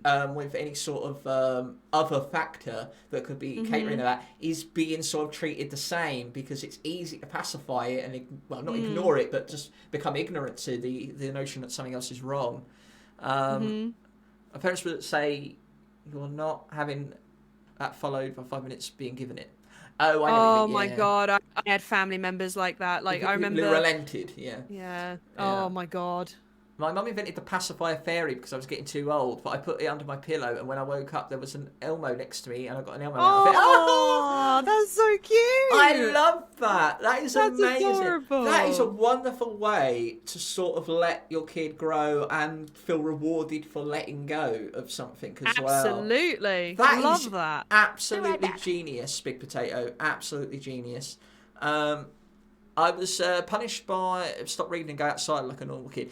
Yeah, so I think that technology for sure has evolved to the point where touching grass has become a sort of really condemning, maybe somewhat ignorant point of view. Yeah. Because, it's not easy to socialise. But Nope. normally I feel that's directed more towards young, children, maybe 6, 7, something like that. I'm assuming if we're talking, I'm assuming we're talking younger. In Oh, my what for mind, for iPad kids? Yeah, I yeah, would say yeah, kind of like toddler to toddler, like yeah, maybe young child. Yeah. yeah. In my mind, that was it. But then I just realised kids is actually quite a broad term, isn't it? Really. Um, but yeah, even then, I still think that the touching grass thing has become somewhat of a no. If your kid wants to stay indoors quite a bit, maybe invite friends round. Yeah. To get socialisation and suggest trips. Don't sort of go, you're living wrong, because that I Yeah. don't think that's going to help anyone if you're going around. It's like when someone's feeling a bit. I suffer from depression. If I'm feeling down, if someone said to me, "Could be worse," it's like, Oh, you beat him up. yeah, beat 'em up. Like Beat him up. it's really insensitive. Even if your intention isn't to be insensitive, read the room a little bit. Be Absolutely. supported, like reaffirm. That kind of thing. If they want to stay inside, let them know that actually it's okay to stay inside. I mean, when we're old enough not to be able to walk, we might not be able to move that much. We're going to have to get used to staying inside. Now, if you get a nurse coming around, come on, get up, get outside, play football. I can't move, my hips broken. So yeah, well, we should thought that. I think it's just sort of like knowing your child, because I was like that. I was very much, I didn't like going outside. Like I wasn't a very sociable child. I didn't really like hanging around with people. I was very young for my age. Like I don't know about you, but like I used to hang around. My best friend growing up was 3 years younger than me, and like so she was still playing with like kiddie toys, and I love that. And I don't know if that's I don't know if that's just me. I love I wasn't stuff around like people that. younger than me, but I did play with my wrestling figures into my late teens. Oh Because no, I love that. because I used to put on big shows and stuff like that. But then there was a point where me and my mate were like, well, we're a bit old for this. We should probably just play the video games. Okay, what we'll do is we'll get everything set up. I'll build a massive stage. I'll get all the entrance music. I'll build a little stadium, and we'll do one last show. Oh. And so we rewarded ourselves by just letting our inner child go mad by putting on this massive wrestling show. We had really adult storylines, I have to be honest. But then, I just put on this massive grand show, and we never played with them again. They've been locked away ever since that day, and that was it. We moved on to video That's games. so sweet. I love that. But letting go of it was so difficult. Yeah. It's especially when they cost quite a bit as well. Oh So it's a God, hobby, yeah, absolutely. Yeah. But I like the idea of it being a reward. Is what I was trying to get at before. Used as a pacifier seems a bit wrong, but the idea of you like the iPad, well, you can earn the iPad because I don't want to give it to you straight out the way. If I tell you what, I think there's two situations: kids playing up. Give iPad shut up. Easy option. A lot of people do it. Yeah. Probably a bad move. The other option would be, I know the iPad will pacify them a bit. So what if I incentivize them using the iPad? So, hey, if you stop doing that, if you stop being good, I'll let you have the iPad. Right? I think that's a little bit more, because then it teaches them how to behave.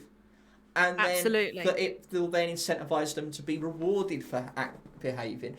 And I'm not a parent, but I'm thinking of having kids now, based on this conversation alone, just on the fact that I think I would make a good mother. Absolutely. Absolutely. No, I mean that's a very fair point. You know, using it as a reward. Absolutely. I mean, when I was growing up, I was told like my mum was like, listen, you can play video games, but I need you to like I would like for you to do this. Like I'd like you to clean your room, or the deal was my mum didn't mind me being on. Like, so I had a laptop back then, but she didn't mind me being gaming on my laptop so long as I went for a walk. Okay, And looking back now, I love that. Like, That's because great. I think as an adult, there's been so many times where I've been up in this gaming room on my PC and I'm just like, dang, like how long have I been up here? Especially Right. having ADHD as well. If I'm in the middle of a hyper focus, I could be doing a thing and then I'm like, when did I eat? When did I do this? Like, Oh. but I've gone off a little bit on a tangent here, but like still. I love the idea, like you say, like if a kid is acting up, be like, right, listen, this behavior is not on, but if you start showing this behavior, then you can have the iPad like as a reward. I do also think as well, like another thing that kind of annoys me is the parents that don't monitor what their kids are doing on the iPad. That's another thing. What are they being influenced by? I've heard a lot of things about YouTube kids having really creepy content on it. Yes. Oh my god. You remember the whole Momo thing? Oh, I Momo remember that. terrifies Yeah, me. I played a game on that. It was naff, but like I didn't get it. But, it was a bit odd. But yeah, I guess that broke into young adult horror and stuff like that. And it's like, well, Absolutely. you know, YouTube kids. It's not just young kids; it's really young kids sometimes. Yeah, that must be awful. I mean, and you never know, touching the wrong buttons in the wrong place. And now I know there's probably codes for parental guidance and stuff like that, but if you haven't logged it properly or, you know, got it sorted out, you could find them, you know, hacking into your bank account, you know. Oh, you see stories about it all the time, don't you? Where the kids have ordered like £50 worth of like pizza or something, and it's like they've just ordered like so many pizzas because whoops, mum and dad left their bank card details on an app because they were buying Robux or whatever. Like, yeah, it's quite scary. Kids with iPads, man, they've told you they're scary.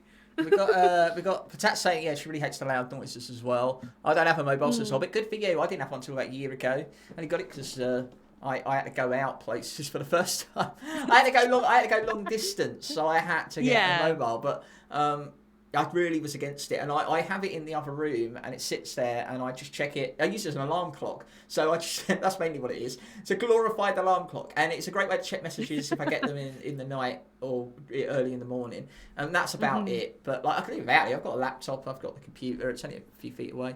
I pull out my phone if it's relevant, like we're talking, we want to Google something, we're talking about something, I want to show a picture. Yeah, so that way there's incentive to do it in a social conversation. It's like, hey, what about this thing? Well, I can look it up. Yeah, certainly. But if you then start looking it up and then you just sat there for the rest of it, like, yeah, no. No. So Rude. okay, so iPad kids. Now I have to play devil's advocate on this one. Do you? No, I'm joking. a little bit. I'll go to Dagger Steve in a second. Let me think about how I could. Right, okay. What if the content that is on the iPad is positive and reaffirming enough to make the substitute for your own awareness for unable to cope a much easier task? Does that make sense? So if you are self-aware that your parenting skills are bad, they're not awful to the point of having your children taken away, but maybe you have medical or anxietal issues around childcare and stuff like that, or maybe you're a single parent or something like that, and there's a lot going on, a lot of stress, or you've got multiple siblings, you need to keep one occupied without the other. If the content on there was, maybe not just as simple as, loud noises or a cartoon, but maybe something a little bit more, I don't know, better than that. I don't know. I haven't got examples. Yeah, of this educational or something like that. Of some kind. Do you think that there is a sort of place for these things, even if they are still somewhat of an over-reliance? No, absolutely. And I'm just looking through Dagger Steve's comment here. It is very, very. It's a very. Again, I feel like I keep saying it's a very valid point, but it's a very valid point. Like, yeah, if you've got multiple kids and like Sorry, I keep seeing the chat and it distracts me. Yeah, that's But right. Dagger Steve's bringing up a very good point. Parenting is hard, and sometimes you have to do what is best. I'm not a parent. I don't plan on being a parent, and because parenting is hard, and I agree. I would absolutely be the kind to be like, no, my kid would never have a tablet. But then, if it kept my kid quiet so that I could clean the house. Yeah, absolutely. Watch some Bluey, you'll be fine. Devil's Must and all that. I guess I suppose in our respect we're speaking from a sort of objective, seeing the consequences, because we hold up that we're not we're not parents in of ourselves, so we're definitely not. I think it's never right to judge a child in any capacity. No. Always the parent. And we did make that clear at the start. But at the same time, even then, it's kind of like we make quick judgments all the time. There's nothing wrong with making judgments. If we wouldn't get anywhere in life if we didn't, we're human. I suppose it depends how annoying it is. So, for example, where Hobbit's like, hey, it's making noises, like you said on the plane, it's interfering with your space, your sound, and all that kind of thing. It's grating on you. Maybe you've got audio sensory issues. They're not being capable. So then it's kind of like, parents, please, come on, clearly, this is read the room. Because you don't want to judge the child on that.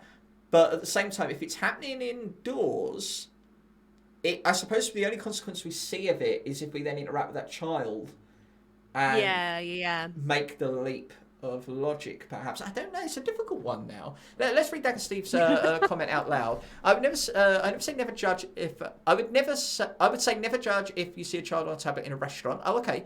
I always thought I would never allow it until sometimes you have to do whatever you have to get through some days with your sanity intact. That's very fair. And not so often That's a fair well. point. Yeah. So you're very much aware that. Yeah. So for that, you're pacifying the child that is becoming a disturbance in a public place. As long as the thing they're using is not then becoming the thing that disturbs, that seems totally valid, because then you're also not in a situation to have the comfort of your home life and the things you have in your home life to maybe incentivize or do something that would normally pacify the child in a different way. I think there is some validity to that for sure.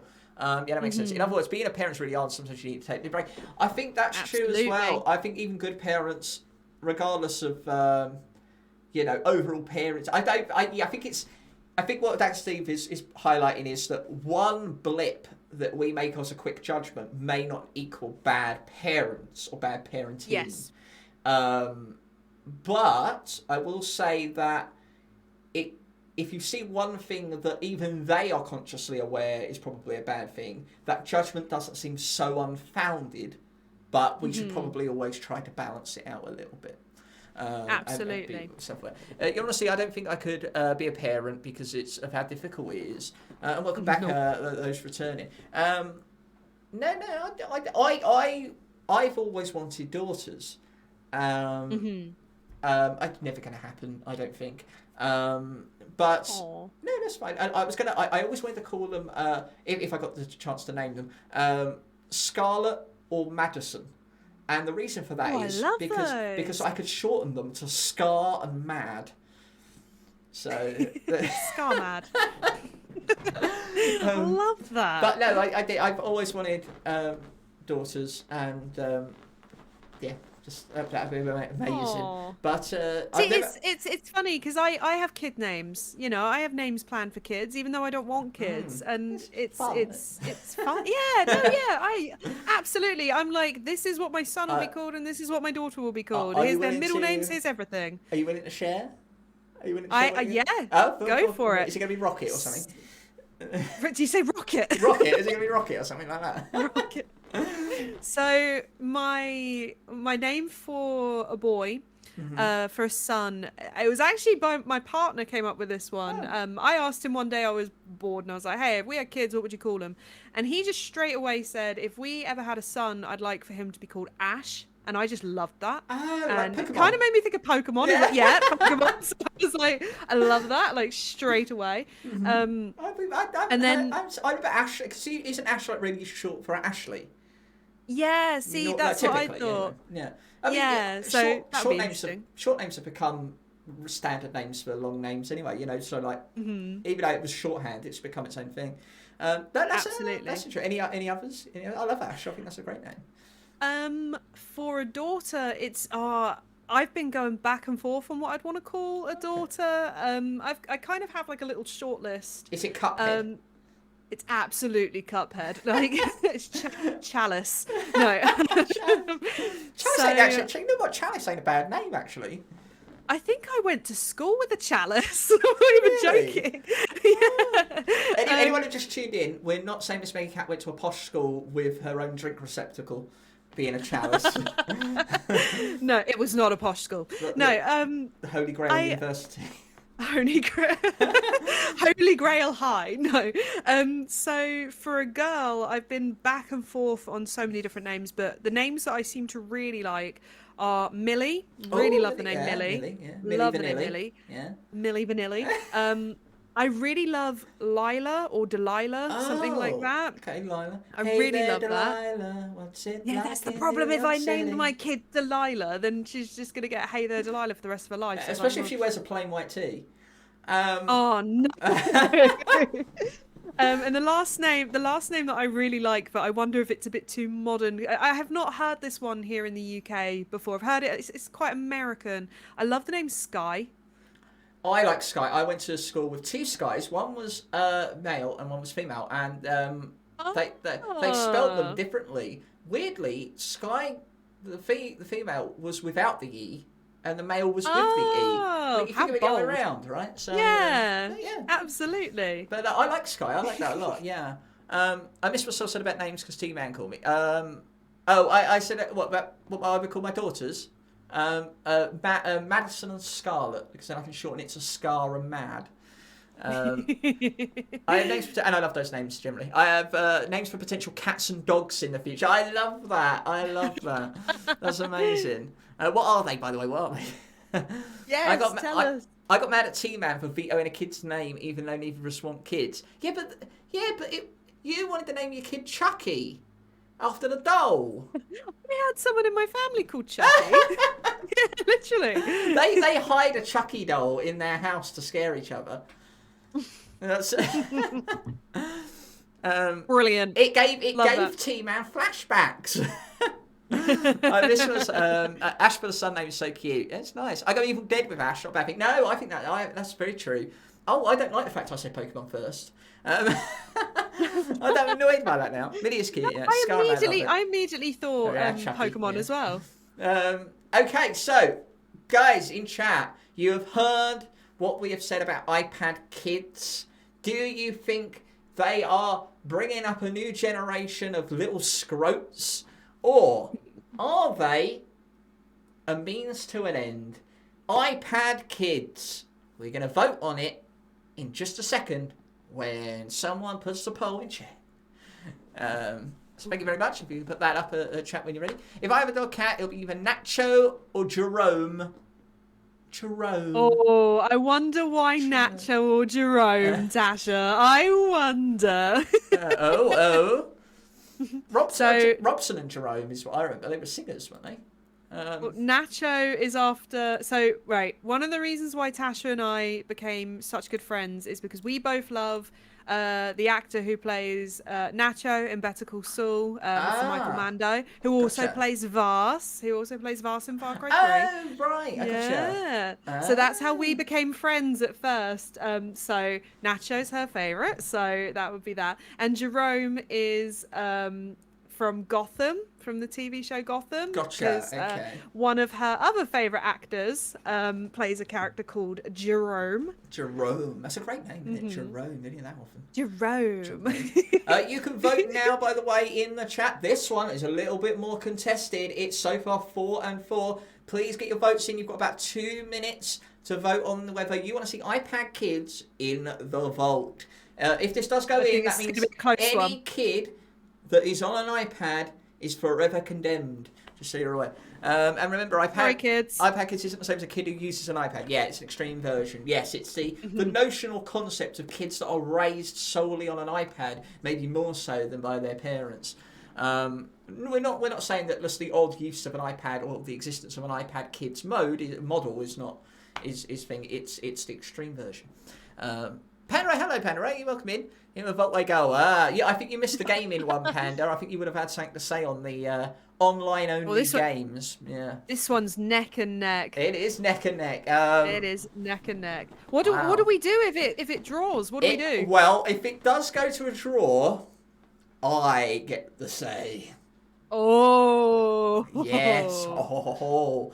Because now I'll tell you why. Because you already get to vote in this as well, and because we already know which way you're going to swing vote, it already puts that in your favour. So if it's a draw, gotcha. I have to weigh up both the options and make the difficult decision as curator of the vault. That's fair. Actually, it is, and we've got about 30 seconds left. We have one more item. You've escaped the vault itself, but you haven't won the game yet. You have got 2 more options, this being one of them. And you've got one more to go. If you do get a third one in tonight, you get a bonus option thrown in there. I'm looking forward to these possibly next 2 to hear what you've got to say about them. You've already put online-only games in there and TikTok celebrities. Will this join them? We're about to find out. Anyone out there that wishes to vote that hasn't already, get in the vote. You've got about 10 seconds. Oh, that's going to be close. 4, 3, 2, 1, and boom! It is a tie vote, which means it comes down to me. Here we go. This was difficult. So, I think initially, the pitch of kids being raised on the iPad already, as I've already diverted the conversation earlier to people who just live on their phones. And I feel that influence that we gratify ourselves by getting on our phones sometimes, and we pass that down to the kid as a parent. But hearing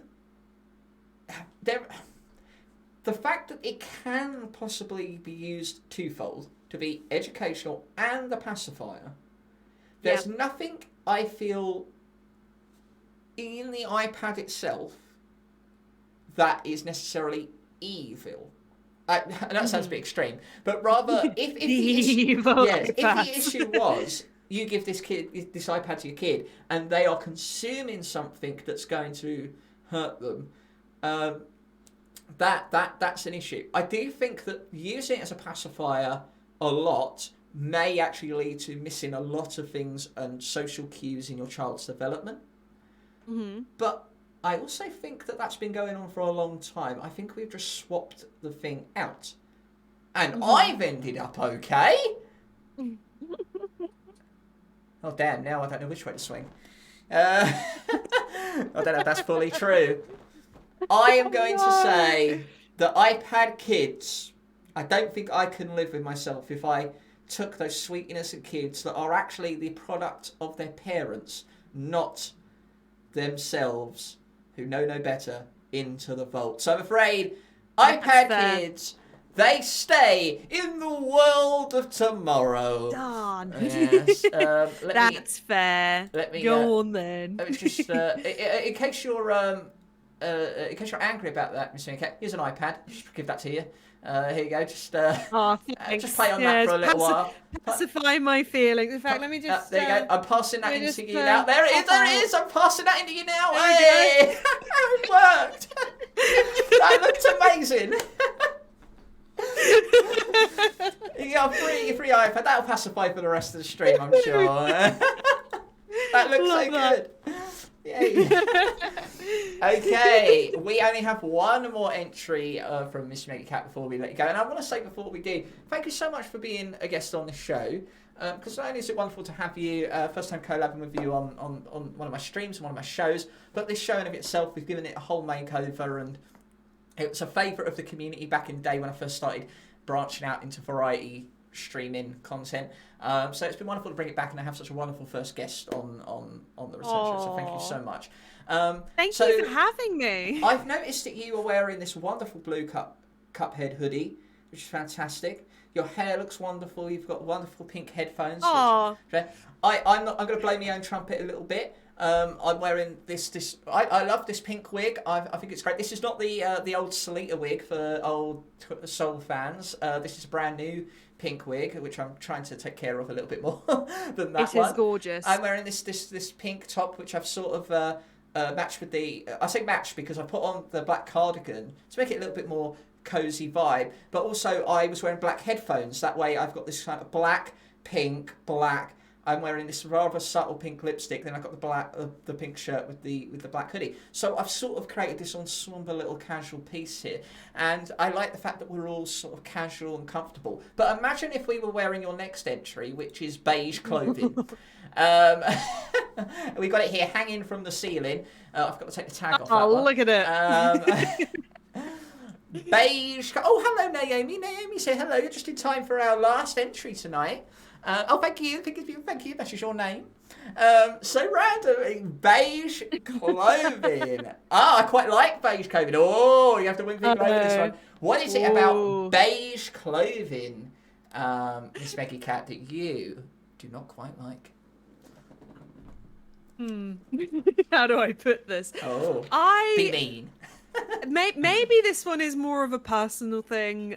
I just find it really depressing. I find it really. Okay. I just find it really sad when I go into like a store, and okay, say for example, I've started looking now for like holiday clothes ready for the summer, and I walk in, and I'm like, right, I want to find myself maybe like a nice top or a nice dress, and everything is just a sea of beige, and it just makes me sad. Like I get that neutrals are in, and I'm not gonna sit here and pretend that I know anything about fashion, but like it's just such a depressing trend, all these neutral colour clothes, and yeah, I don't know. I think this one is going to be more of a personal ick, but yeah. I mean, it takes me back because I would wear black just all the time. I was just monotone, and I had dark hair, and so with the coming to stream and people seeing me all the time, I remember Shani saying to me,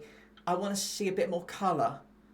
Like, I want to see you in colour. So I started to, I had her, she bought me a yellow shirt with my logo on it. I got a blue hoodie with my logo on it and stuff like that. I started wearing white shirts. I know that's not colour, but, that's it was different. Absolutely. It brought out, yeah. I wondered if actually that's actually quite, and I would say that very much incentivised me because I actually started to like myself wearing colour a little bit more and wearing shirts that were a little bit more brighter and not predominantly black. And I think that helped me when I came to, creating a new wardrobe and transitioning and wearing bright coloured wigs and stuff like that. Because I really fell in love with colour and with clothes in of themselves. So to wear something beige, even I already have hesitations of the idea of wearing it. I'm not going to say I'm against it yet, but personally, I think I'm with you. I think it would remind me that it looks drab. It doesn't mean it looks bad, but it just looks devoid of personality. Yeah, I think that's kind of what I'm trying to get at, but my words are bleh. Yeah, that's fine. Let's have a look and see what people have said. Warm yet subdued. It gets dirty quicker. That's true. White clothing or anything that's quite bright. Wait, I thought Brits like beige clothes, beige food. Oh, can you believe this? I just said that Charlie influenced me so much, and then she's going here dissing me with the beige and all that. Unbelievable. Beat 'em up. Shani has not had proper fish and chips. That's the problem there. She's I live on the coast and I get fish and chips all over. Yeah, but you haven't had British fish and chips. Yeah, no, that's the best. Yeah. That's got a nice bit of everything in it. Yeah, nothing beige about that. Now I just want fish and chips for fuck's sake. Me too. Thanks a lot, Shani. Influence us again. What are you? We should be on TikTok. Yeah. Get in the vault. and Ellie, what up, blood? Beige clothing fine. Everything being beige though, that sounds annoying. Do you think beige could be sort of boosted in a way if the outfit sort of caters to knowing that beige would sort of drag down the mood of the look? For example, can beige be coupled with other bright colours or other more colourful garments. Absolutely. No, absolutely. If you can match the beige. It must. Oh, I think we lost MissMeggieCat there because a slight pause. Fashion. There we But go. like, You're back with us. You're back with us here. No, that's fine. That's right. It's just a little blip. Sorry. No, you're good. You're good. Say that again. You were saying you can combine it. Yeah. Yeah, I feel like beige. I feel like you can absolutely, like the outfit you've picked there. It's beige and black. It's quite classy looking. Mm-hmm. I feel like beige though. I feel like it's a hard color to match. Like for example, I personally, again, don't know anything about fashion, but like I wouldn't pair like beige with say like blue or something like that. Ooh. Like I feel like beige is tough to match with really bright colors. That's again just me personally. Like I'm gonna try something here for you. I'm gonna oh, okay. I'm gonna raise this up here, and I'm gonna put this here, and does it match the blue there of MissMeggieCat? Let's see. I'm gonna say no. Oh, I like blue and white, but this is such a subdued colour that it seems to sort of desaturate the blue somewhat of its vibrancy. Whereas I take that away, your blue becomes more vibrant again. Let me hang that back up there. Well, maybe, let's see what it looks like on me. Oh, I look fabulous. Okay, let's put that up there. Beautiful. It actually goes well with the hair. Do you reckon? It goes well. White is an amalgamation of all colours, so that counts. Yes, but is beige white? Not really, is it? It's not really. No, it's like a warm off-white. Off-white. Sort of. See, it's already but then off-white's a bit colour, isn't it? Off-white is a bit of colour, yeah. Yes, beige could be a bit too Princess Diana, though. Why you always bring it back to Princess Diana? But that wasn't her Princess Diana. That was the candle in the wind. That was beige. Oh dear. A beige cardi on a lass is nice. A beige cardi on a lass is nice. What a turn of phrase, you know. By the way, Strixie, why don't you try ! Strixie? He does this every single stream, but he hasn't done it for the single time when he might get a response. Oh, okay. I'm excited for this. Because his way of talking has just reminded me of something. He's all tingly. All tinkly. Look, Ari. Ari. I don't own beige, but I probably wear beige. But you not owning it makes it seem like you have really not even never considered it, or definitely don't opt for it. But is that enough to condemn it? That's the thing. I would pair beige with navy, says Naomi. I think actually matching that there, I think more navy than the vibrant blue. But again, doesn't that create, again, a more somber look? You come back to your idea of it being quite a saddening thing to see, like in a more broader spectrum. I think that there are certain colours that definitely express a little bit more sorrowful state, for example. I mean, I'm picturing now, okay? So I'm on a rock on a beach near a cliff edge, okay? Life has gone on. Now you see me there, and I'm in bright pink, sort of hands behind my back, bosom forward, basking in the sun like that, okay? So bright pink. Oh, they're probably having a good time. Something nice has happened to them. They're bathing in the sun. Right, same pose, right? But I'm wearing beige and looking longingly into the sky. Someone's died, right? So you see how clothing from afar can have an impression, right? Did you visualise that the same way? I can see you looking iconic in just a pink dress, just hair flowing in the wind, just looking absolutely stunning, to be honest. I love that realisation of space. Yeah, sure. Sure, whatever you say, so whatever you say. I would pair beige with navy. Yes, for the example garment is a bit horrid. Well, I just typed in beige clothing, and this came up. They all look like that. I would pair beige with maroon. Interesting. I can see maroon. can see I feel like maroon. maroon would probably look better because I feel like you need like a warm colours. I studied colour theory, but like, I feel like and you say you know nothing about fashion. You do. In my 1 year of uni, but like I feel like it would look better with, say, like a brown or like a rust or something like that if we were going to pair it with something. But even then, that's not like a bright. I wouldn't pair that with like a bright red. I wouldn't pair it with a bright orange or anything like that. I would probably wear my the wig I wore yesterday, the kind of shoulder length maroony fuchsia, maybe. It's not bright fuchsia; it's a very dark fuchsia-y sort of colour tone. And then I'd probably wear a very maroon-like lipstick, perhaps. I think I could pull that off, maybe.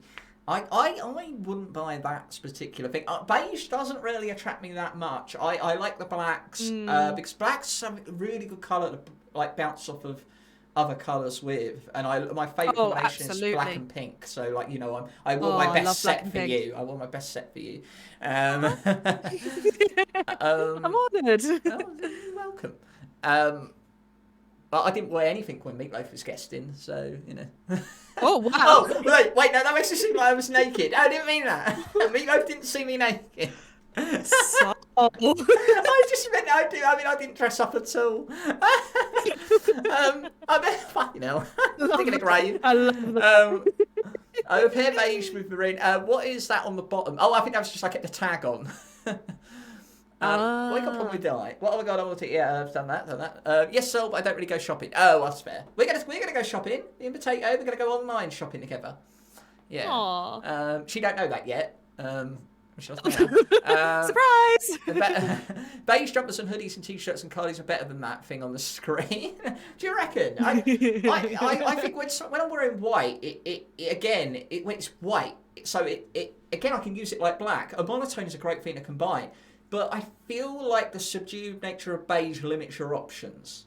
I think that's my initial instinct with trying to think of something, and I think to give myself a bit of a pat on the back, I very quickly bought a new wardrobe, and no one has said I've looked shit so far in anything I've put together. You absolutely haven't. I've got to be honest, I've fallen in love with shopping for garments and stuff, and putting these little costumes together. Honestly, I found a new passion, and so. Already, I'm like, okay, I've got an opinion now, and that is I wouldn't buy beige. But would I? That might change. You never know. You never know. I would never buy beige hoodie or pants, but beige cardigan sounds lovely. Or maybe a beige shirt with a cardigan over it. Okay. It looks good over jeans as well. So Strakey's got strong opinions about the beige garments, I've noticed. I've never seen him more passionate for something in my life. Except for me to shut up or, now that I'm thinking about it more, maybe I wouldn't really wear beige. All got return there. I must have blanked that stream out. I do like that dress. Now you've limited options, whatever you wear, but hey, it's subjective. I think that's true when it comes to a person. I think if you're colour matching, as someone who studied colour theory, surely there must be certain tones that don't work with others. It can't be equal across the board, surely. Absolutely, like certain people, will suit certain colours and stuff like that. I find, like myself personally, I was absolutely gutted. I'm going to tell you a little story. I bought myself this tie-dye sweatshirt, and it was like a kind of like a peachy colour, and then it was kind of like a dark, like a more vibrant shade of the peachy colour, and I was so excited to wear it. I put it on, and it made me look ill, and I was so sad because I was like, no, this is I was like, it was really weird, and so I was like, oh, I guess I can't wear that. Whereas if I wear really vibrant colours, like I find pastel colours I just can't really wear, but vibrant colours, like, brilliant. It's strange. It's strange. It all depends on, like, I think, again, talking like I know what I'm talking about, but like I think it depends on like the person's like shade of skin and things like that. Yeah, a lot of those factors in, for sure. I think that all those little factors add up to like what colour. So me, for example, I would not wear beige because I know beige would just not look good on me. And it triggers a somber sort of mood. Yeah, I just feel like that's going to be a sad day if ever I Right. buy something beige, you know. You'll know something's wrong with me if I've bought something you'll see me on stream with like a beige jumper and you'll be like, "Oh, Genuinely, no, if something's I happened." ever see even a hint Like of beige on any of your streams going forward, I'm going to be like, stop the presses, emergency, are you okay, blink if you need help, sort of thing, you know. Exactly. So we look gorgeous in everything. Oh, thank you so much. I do my best. But that is not true.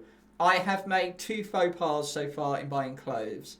So it does happen. Oh, no. It does happen. I've just never got... I've just realised it before I've even gone out or put myself out into the world. But, yeah. So, Are we allowed to know what the faux pas are? Or? I tried to wear stuff that would have my navel showing.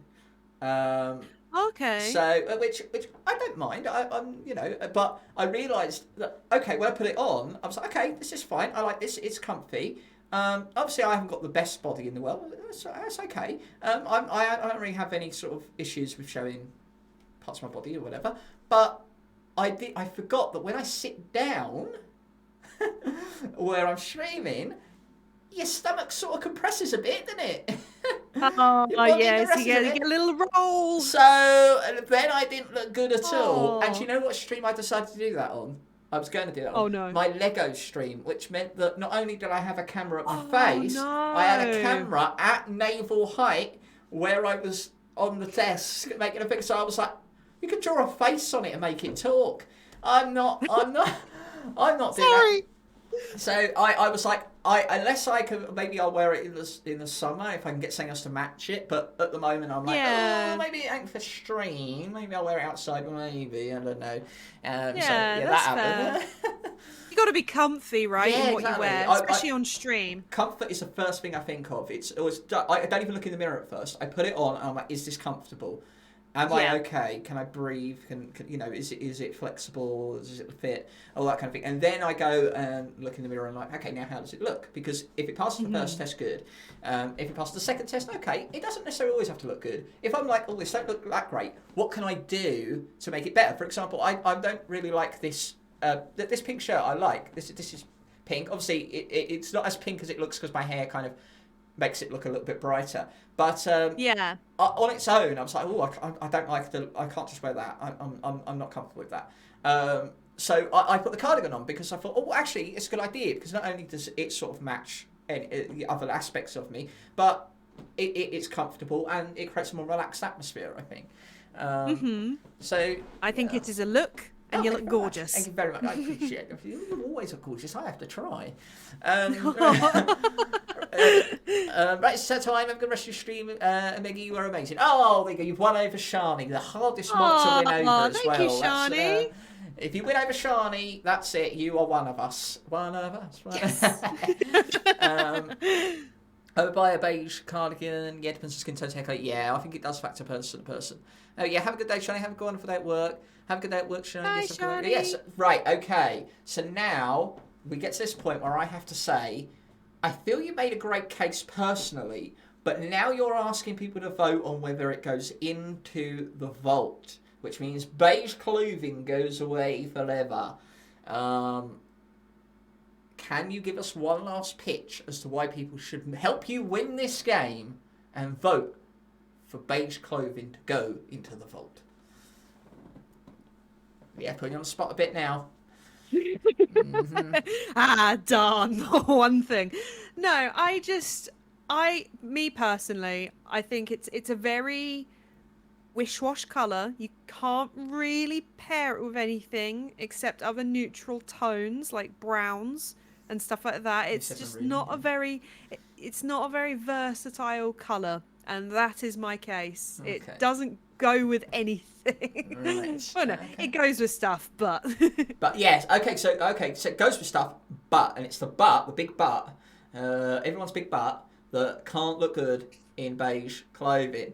If Big Potato, if you're handling the poll, would you be so kind as to put the vote into chat and let's see if you want to see beige clothing go in to the vote. This is the last option this evening. Now, bear in mind that if MissMeggieCat gets this in, she wins tonight and gets a free option. If not, it will be a tie, which means you do walk away with your freedom, but you have not won the game, so you may have to come back and play again. Ooh. So here it is. It's in chat. This is the last vote this evening. Have your say. Should beige clothing go in to the vault? Have your opinion expressed. It was a good start so far, but so did the last one. Let's see which way the poll swings. One person voted no, wonder who that was. Streaksy, I think you might be calling yourself out there. Interesting. Oh, Meatloaf's here. Hello, Meatloaf. Welcome in. Can you clarify, Meatloaf, that when we did the show the other day, when we were dubbing, I was not nude? Can you just clarify that for everyone in chat? Because I may have made a faux pas earlier. We have tonight. Also, so I made something with beige. Did you? Oh. Oh wow. I haven't actually checked. I haven't had Discord up, unfortunately. I might miss some chat. No, I think we're all good. Made this with a beige item on the screen with the blue from Meggie's Cuphead shirt with maroon and burgundy. Meatloaf has made you. Oh. Great. I'm going to send this to you. Meatloaf, feel free to post it in the Discord if you'd be so kind in the art attack, but I will send this directly to you as well. Meatloaf has made it. He makes my backdrops for my streams, and he's made this using those things. Oh, that's actually really cool. It's odd because I love that. it doesn't look quite as beige. It looks more bright white, but I guess it does to me. But he did use the beige, so I guess it did have to. And that's your blue sweater there. Yeah, and then we got some maroon in there. That actually looks really nice. I love the abstractness of that. Oh, That's gorgeous. It's in Art Attack now in the Discord. Wonderful stuff. I usually name these. I'm gonna call it beige smear. Beige smear. I was gonna call it the beige smear test, and then I thought better of it. Oh yeah, maybe not.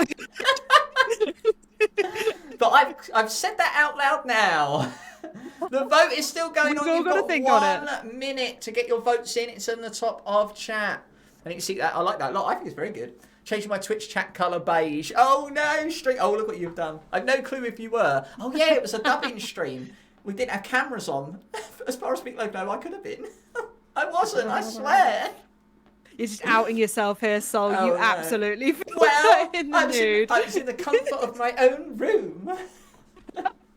Actually, I am now, so why not? Let's just get it. Oh my god. You were on that stream where Soul got cancelled. Here we go. Oh my god. Just seen the image in Art Attack. It's good, isn't it? Twitch. Why did you have to say Samir? Smear, I think, should be up there with those words like moist. Yeah, people don't like that. Yeah. Oh, we've had the vote, and yes, even though it was not unanimous like we had at the early, this was more contested. But I can confirm that beige clothing has officially been condemned to the vault. I've just realised that it's over there, and I'm gonna now shrink it down. Down you go into the vault forevermore. Brian Cox, you will look amazing in that. Farewell, beige clothing. Oh, it's coming back and it's gone again. Bye.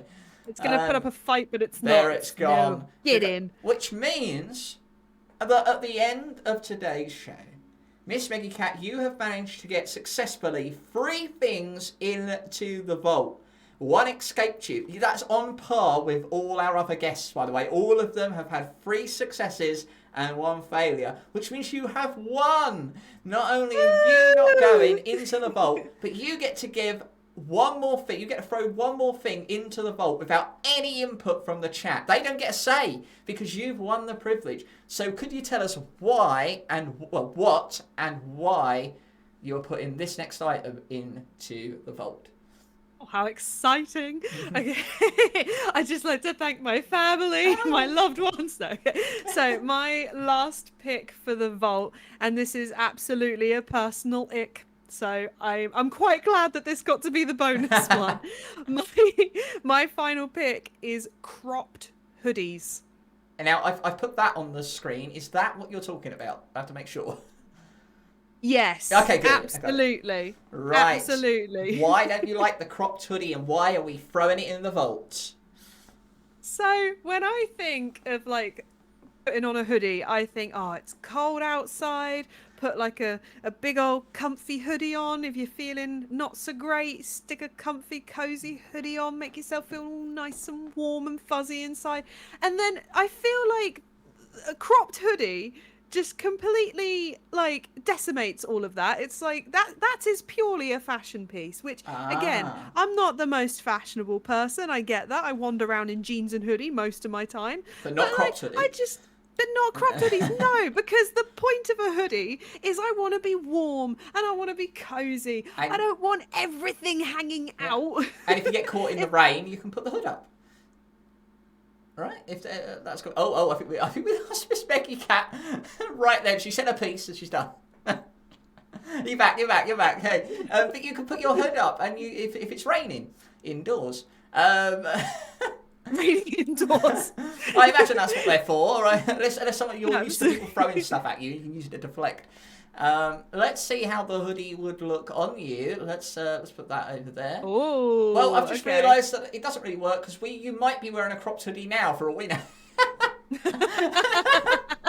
That's a very good point. Well, How do you know? I've got to be honest. The black and yellow tends to be my colours anyway. But again, Yeah. you're gonna have my tummy showing there, and that's and we've already established that that's a no. So I've made it disappear. Get back there. Get on your pedestal. Trying to walk off on your sleeves. It's making a run for it. Let's see what people say. Congrats, whoop whoop, yeah, I'm glad. Please throw me in the Volta Street. Cropped hoodies are hot. Oh, I love cropped hoodies, says Big Potato. Yeah, you wouldn't wear a cropped hoodie if you wanted comfort for a normal hoodie. See, my biggest problem with hoodies is they don't have a big enough hood. You need it to be beige, not yellow. No, I should have thought of that. Yeah, I think I may have got this one before I got the other one. Hoodies with tight hoods that press down on the top of the head shouldn't be legal. Oh, Yes. yeah, I've never had a hood Yes. that tight, to be fair. But don't, no, that I don't like that. Yeah. The So- sensory. No. So this must be a fashion statement in a way. I'm trying to think of people I've seen wear them, and TikTok celebrities. yeah, I think it might be something like that. I mean, it feels like it's what people who want to look like they work out might wear, Yeah. but not absolutely. that they actually work out in that. But Mhm. I don't know. Have you, Big Potato? I went and said, yeah, I was going to say Big Potato. She works out, and she actually wears my hoodie, my logo hoodie, my Soul TV one, which I'm really grateful for. It's wonderful. Aw. But have you ever worn a cropped one, like to work out? When would you use one? What would be your reason to wear them? Like, what makes you make the conscious decision to put on a cropped hoodie? So getting none of the benefits really of a hoodie, but still choosing to wear this to look a certain way. I mean, I wonder a situation. Because they're cool. Is that could be like a valid that. if you think they're cool, well, I think that's a valid reason. So you must be going to Oh, a cool absolutely. place or doing something cool.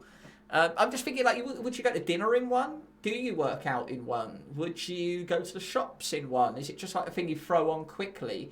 I'm assuming you'd only wear it in the summer. For me, I'm sort of leaning a bit towards MissMeggieCat because I kind of feel like I wear clothes to be comfortable, and Yeah. I have special clothes that I want to show off in. And then if I wanted to, like, if it was a workout, I'd probably wear not stuff that would induce more sweat. You know, Yeah. probably Absolutely. be more freeing. So I'm trying to think of why I would wear it. Maybe if it was hot indoors, but even then, I feel like there are better options. I have short legs. Wearing high-waisted jeans and a cropped hoodie looks better on me. I'm trying to look good. So Ah. I wouldn't wear a cropped hoodie in the summer like that. Yes, okay, but then so you're matching it with something high-waisted, I guess. So you're pretending that you're wearing a small Moving the person's gap hoodie. up. You're sort of wearing a small person's hoodie. So, you know, I want to, I'm trying to work my way around it myself. So I'm trying to think of a way in which I mean, if they just look good, that's fine. But maybe you wear it at the pub. I don't know. Would you? Plus to don't show off my know. soul face tramp stamp. Straight C. Didn't even know you got that. Bloody hell. What would your wife think? Picture. Pictures, yeah. Yeah, high-waisted. I don't wear anything low-waisted. I throw low-waisted things in the vault. Oh, okay, interesting. Oh. Interesting. So you're definitely making a conscious decision to wear something that would sort of complement the lack of torso. That, I suppose, is that the reason? I don't know. I feel like it was designed to show the navel, right? I feel like it was designed for people, to show off the abs, torso area. I feel like that's what it was designed for. And you could wear it anywhere you wanted to, I guess. I mean, anyone could wear anything anywhere, but I'm trying to understand why you would make a conscious decision if you've got options that would better suit the situation. Like, if you're going out to dinner, you'd probably want to dress up a little bit. And I wouldn't go for this, because that looks too casual. If you're sitting around the house, I would imagine you would wear clothes... Like, if you were wearing sleeveless, it's probably quite hot. And if you're wearing sleeves, it's probably quite cold. So to have something that sort of covers your arms but not your waist, and that doesn't look like you're going to go out in it, like to a thing. Maybe you could go bowling in it. Oh. Bowling? Oh. I like that. That's the only thing I can think of. I mean, you've got to use your arms, so if you I don't know. See, yeah, this is the problem I have with it. I don't understand the practicality of it. I think that's why I'm choosing to banish it to the vault. I think for me, I think it's that idea of, well, if you're wearing clothes to be comfortable in weather, this defeats the purpose, because you're exposing one bit but covering another bit, which actually is preventing more sweating or you need your pits free. Free the pits rather than your navel. So it seems like a fashion statement of some sort, because, like some people say, they just look cool. So it seems more like a trend item than a practical item, and that's not a bad thing. But no matter what your opinion is there in chat, this time it doesn't matter. MissMeggieCat, you have won the privilege to condemn them, so you can throw them away, Big Potato. It's been spoken. Cropped hoodies are forevermore banished to the vault. Farewell. Get out of there. Bye-bye, cropped hoodies. It's trying to run away again. I must catch it. Oh, no. I must catch it. Where you go? Hey, come back here. No. Wait, I'll grab it. Bloody thing. Hey. Oh, gotcha. Oh, my God. Boom, and you are gone. Yes, congratulations, MissMeggieCat. You have won today's vault, and that means you are free from having to go into the vault where Brian Cox is sitting with a small child on an iPad while he shouts at them for wearing a cropped beige hoodie, insisting that they fork over money for the internet so the iPad can connect to the online game. That is what you've created tonight. That is your vault. Thank you so much for being here. And thank you everyone in chat who's joined in, who voted. I hope you enjoyed the show, and I hope you'll join us again for our next guest, who ventures into the vault with a whole bag full of shite they want to get rid of. MissMeggieCat, I hope you had a good time. I did. Thank you so much for having me here. Thank you so much. You are wonderful, and I love your community are wonderful, and thank you so much for having me. It's been so much fun. I'm sure we will see you again very soon in some form. And ladies and gentlemen, if you're not following MissMeggieCat, please go and do that. Get more of the wonderful MissMeggieCat. She is a bundle of joy. You're gonna love her. Don't wear beige clothing in her chat. Okay. Instant ban.